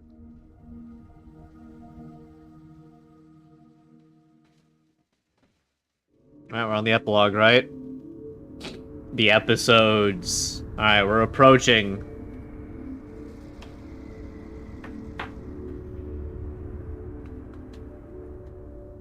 Yeah, man, part of the fallout of Half-Life 2 shipping was the realization that we can't we can't do 6-year-long bet the whole company bets over and over again. And if we get it wrong one time, it's there'll over. be a crater in the ground, as Gabe would say. And so we started to think about episodic releases. The first idea when they pitched it to us, like, we're going to do this episode of content. We'll do one every how much? 12 months. Yeah, we were going to have like One a alternating year. teams coming Yeah. out every year and a half, something like that. Yeah. So I was like, yeah, this is neat. But then, yeah, it just got out of hand. So when they decided to start playing with episodic content, the promise for me that I felt was we can build smaller pieces, denser pieces faster, and we know what we're doing. We're going to be really good at this. So a lot of it was like, you know, do more with less, like keep a bunch of the existing stuff and retweak it to make some new interesting scenario. Like probably the biggest real new thing for episode 1 as far as technology was just having Alex with you throughout the entire thing and having her behave in a way that was believable and fun. You know, she's with you for a few distinct parts in Half-Life 2, but for the most part, heavily it's scripted and yeah. not really in combat. Having her there and able to actually be a useful companion, so there's a lot of little tricks that we did to try to make that as fun as possible for players. She doesn't have supernatural knowledge. She's not like just finding things without you lighting them up. But like if you throw a flare out or you look at them with the flashlight, it's like, okay, she's gonna go for that target because she can see it. We were like cranking on that, and it took forever. Like we were not just partying, hanging out. No, I was that pretty was- much crunched that whole project, I think. Yeah. Damn. We were crunch mode. And then same thing with episode 2. We started at the same time as episode 1. And so we ran for, you know, an extra year that way, which allowed us to stretch and push more. So the hunters were initially something that we wanted to have a more sort of frenetic pursuit built into the design of the character. So it was really focused on, at the time, creating a creature that could follow the player into more types of spaces. One of the questions was, how do we keep Alex out of your way during this really intense, high-action scene where the player has agency to make whatever decision they want about where they want to be inside the house and that sort of thing. And that's when we got the idea to have her sort of camp out by a window, and she would fire out the window and you know, let you know if she saw any hunters or soldiers out that window. And if the player wanted to spend time at that window, she would find another one to go be at. I mean, so Dario Casali was trying to create this final fight in episode 2. The Striders always reminded me of AT-ATs in Empire Strikes Back. And of course, we wanted something fresh because, you know, just rocketing a ton of Striders wasn't going to be a bit repetitive after a while. Yeah. So that's when we That's started what the final collaborating and talking sequence is. about the Magnuson device and like Yeah. the hunters and like how would those all come together to make this sort of an overwhelming 25, 30-minute battle set piece.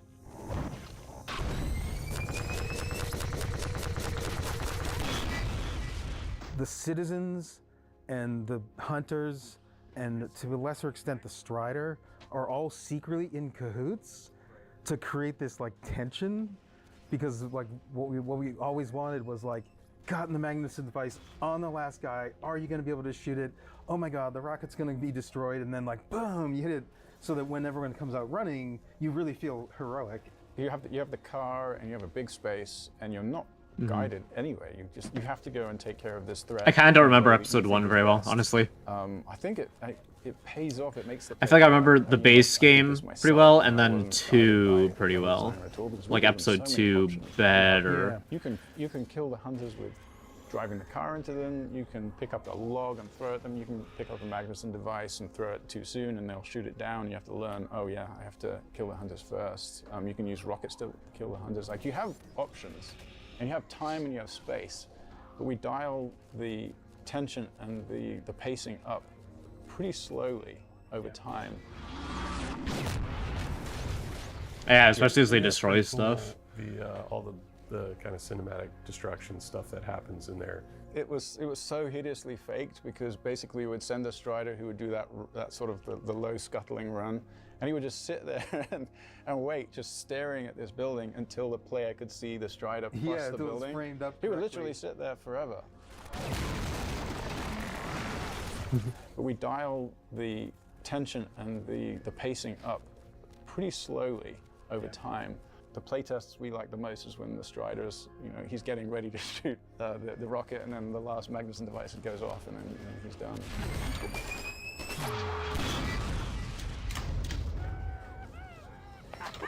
Nice one, Freeman! We did it!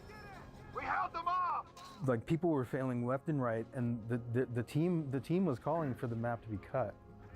Wow, yeah, I took a lot of heat for that. And both of us did. Yeah, we had to see it through. We were going to do an arc of 3, of course, because that's just how you think of stories in those terms. And 3 then acts, you want yeah. the high point to come at the end of the second one. And Gabe at one point saying, "Who's the important character you're going to kill?" I'm like, "Lamar is going down. This is going to be it. Like, I want the end. I want episode 2 to end with Lamar floating into space and like everyone cries." And Gabe's like, "That's not good enough." The episodes were, a lot of that was an experiment on like, what's the right amount of episode? They're like 2 hours, I think. Longer than episode 1 and bigger, and people like that better. 2 to 3. But it also took longer. It took longer to make, and people didn't like it as much as they liked Half-Life or Half-Life 2 kind of scope, right? Yeah. So by saying episode, are we solving a lot of problems here, or are we just making a sideways trade-off? I think that's maybe the way I felt about it. Even into episode 3, I still don't know what that would have been if we'd built it, because it hadn't been built. That was the feeling of excitement of something I can't even imagine is going to happen as a team. I was not like imposing like a top-down, this is what we must do to tell our very important tale. It's more like, oh, we have new features? Like, how do we use, what kind of story can we do with these now? Well, I worked on episode 3, and I was working on this gun called the ice gun that basically let you create amorphous shapes out of ice. So you could like raise a little ice wall in front of yourself. It would be attached to the floor, and then the Combine soldiers should This is crazy if you can physically see it. and break like kind of like glass, I guess. So that was the primary mode of you could build ledges for yourself to get down, cliff faces. It had another mode that was like a kind of like a Silver Surfer mode where you would extrude the ice in front of yourself and then run along it and use it to cross gaps, go over chasms and things like that. What else do we have? It was set in the Arctic because it was centered around Borealis. I remember the little blobby, squishy. Oh yeah. Brian was guys, working on the blobs. So we had the iso surfaces that we ended up using in Portal for the paint. So we had that as an enemy. It was a blob enemy, and it could change its shape, and you could choreograph its shapes with some content tools. And then it could also split into little hoppy blobs. I'm like writing all this down right now. They were almost like little head crabby things, but they were little splats that would hop around. And we were doing all kinds of stuff with that. It could pass through grates. You could get more gameplay out of something where you had maybe a couple of creatures with simpler behaviors. Oh yeah. And then you would spend time like combining them with other game mechanics. The story was never the boss of anything. It was always we worked on a peer-to-peer thing. We were all what can we do? What do you think would be cool? It was still a collection of like playable levels in no particular order, and a collection of story beats and story concepts. And we were still like, probably another 6 months we would have had a critical mass of like mechanics, and then start putting them in a timeline. I think probably 1.5 years easily, depending on how ambitious we got. Could have been, 2.5 more years. Yeah. Probably. It's hard to be a lot less than 2 years. Yeah, I think we were 6 months in on it when we moved to Left 4 Dead. I don't know, we were moving at a pretty brisk pace too. I thought that we needed to go much bigger on episode 3 or do something else, because I don't know if this is the right way to describe it, but element fatigue. I think we had really explored a lot of what made sense in the Half-Life universe and setting. Arcane was building the Ravenholm game, and even they were having trouble doing cool new stuff with this tool set. Like, if those guys can't figure out a bunch of cool stuff to do with this, I think we're running out of fuel. Episode 3 is coming along. It's like, well, what's the new big thing here? It's got to be bigger than all the stuff we just did. You know, even episode 2, and it's like, oh my god, you know, it just becomes. Are we allowed to cry in this documentary? Left 4 Dead needed kind of an all-hands-on sort of an effort to ship, and so we put down EP3 to go help Left 4 Dead, and it was a really tight shipping schedule, and it required a lot of work from everybody to get out the door, and it was worth it. I mean, it was, Left 4 Dead came out. Left 4 Dead came out great, but it. And then took a year long later, enough, 2 came and out, this is, and this is the tragic and huge. almost comical thing about it was it took long enough that then by the time we considered going back to episode 3, the argument was made like, well, we missed it. It's too late now, you know, and we really need to make a new engine and, you know, to continue the Half-Life series and all that. And now that just seems, in hindsight, so wrong. Yeah. You know, we could have definitely gone back and spent 2 years to make episode 3.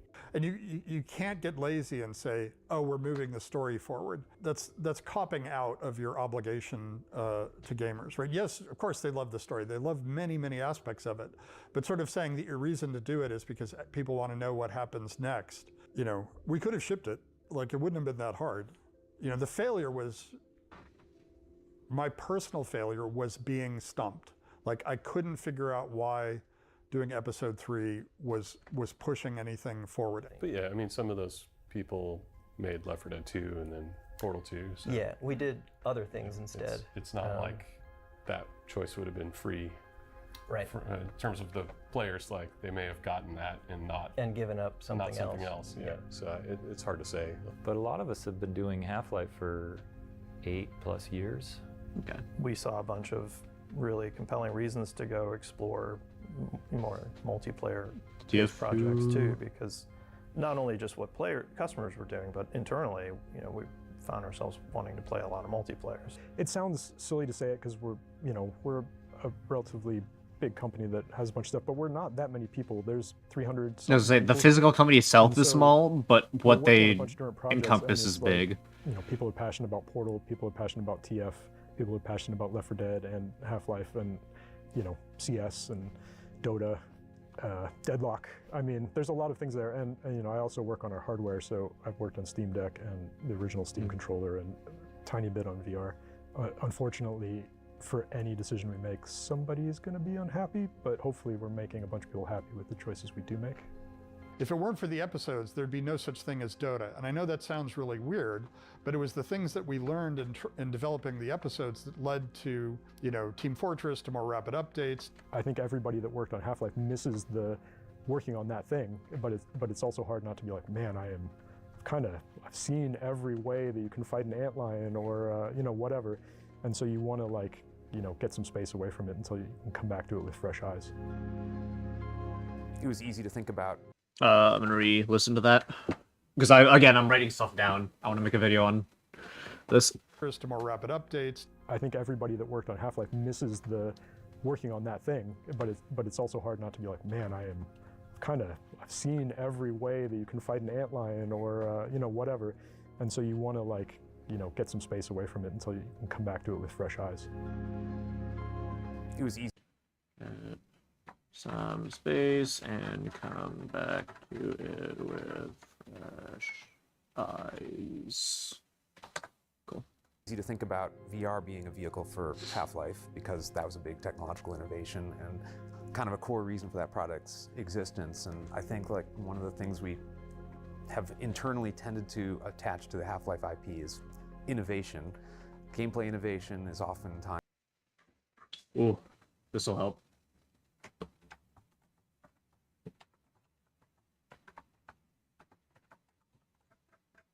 Half-Life.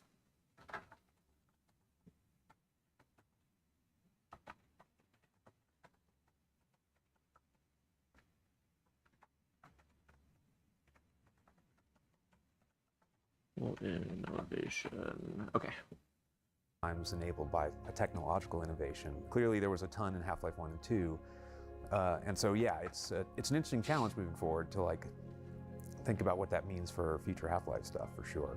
The ending of Half-Life Alyx is somewhat a self-critical realization, so that was super satisfying, and all credit to the people who are specifically involved in that decision and those sets of designs. I think that Half-Life represents a tool we have and promises made to customers to capitalize on innovation and opportunity.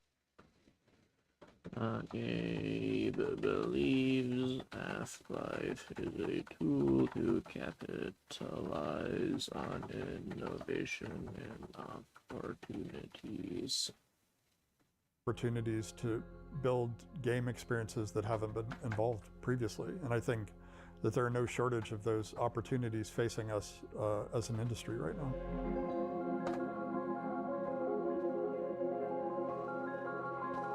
Damn. All right, I got a good bit of what they're talking about here, because I want to make a video on Half-Life 3/Episode 3.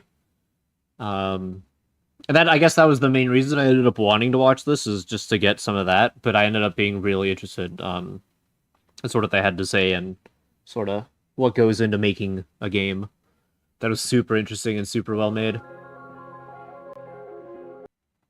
So I think there's also a Half-Life one. Yeah, there's a Half-Life 1, but I don't think I'm going to watch it. 25th anniversary a year ago. Yeesh.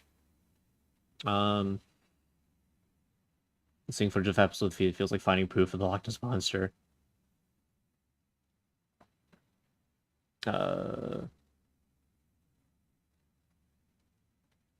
Any other fun? The G-Men's video explained that 13 talks is really shine. Imagine the absolute balls never be able to spot. Math and industry-wide fundamental. Hi, Cat. Cat just jumped onto my chair. But cool. This is what I wanted. I wanted to watch this because I want to do a video on it. The video will come eventually. I don't know when. Probably next month. So yeah. But that'll be it for me tonight. It is 1:35 and I am tired. Tomorrow, the Friday, I got work off, so we'll just do a full day stream. And yeah. I don't know what I'm going to do yet. But, I don't know. I also think I'm going to use the VTube model for a bit. I don't know, I'm just kind of feeling it. But yeah, if you enjoy, feel free to subscribe if you're watching on YouTube, and follow if you're watching on Twitch. And I will see you guys tomorrow. For God knows what. Beats me. Bye-bye.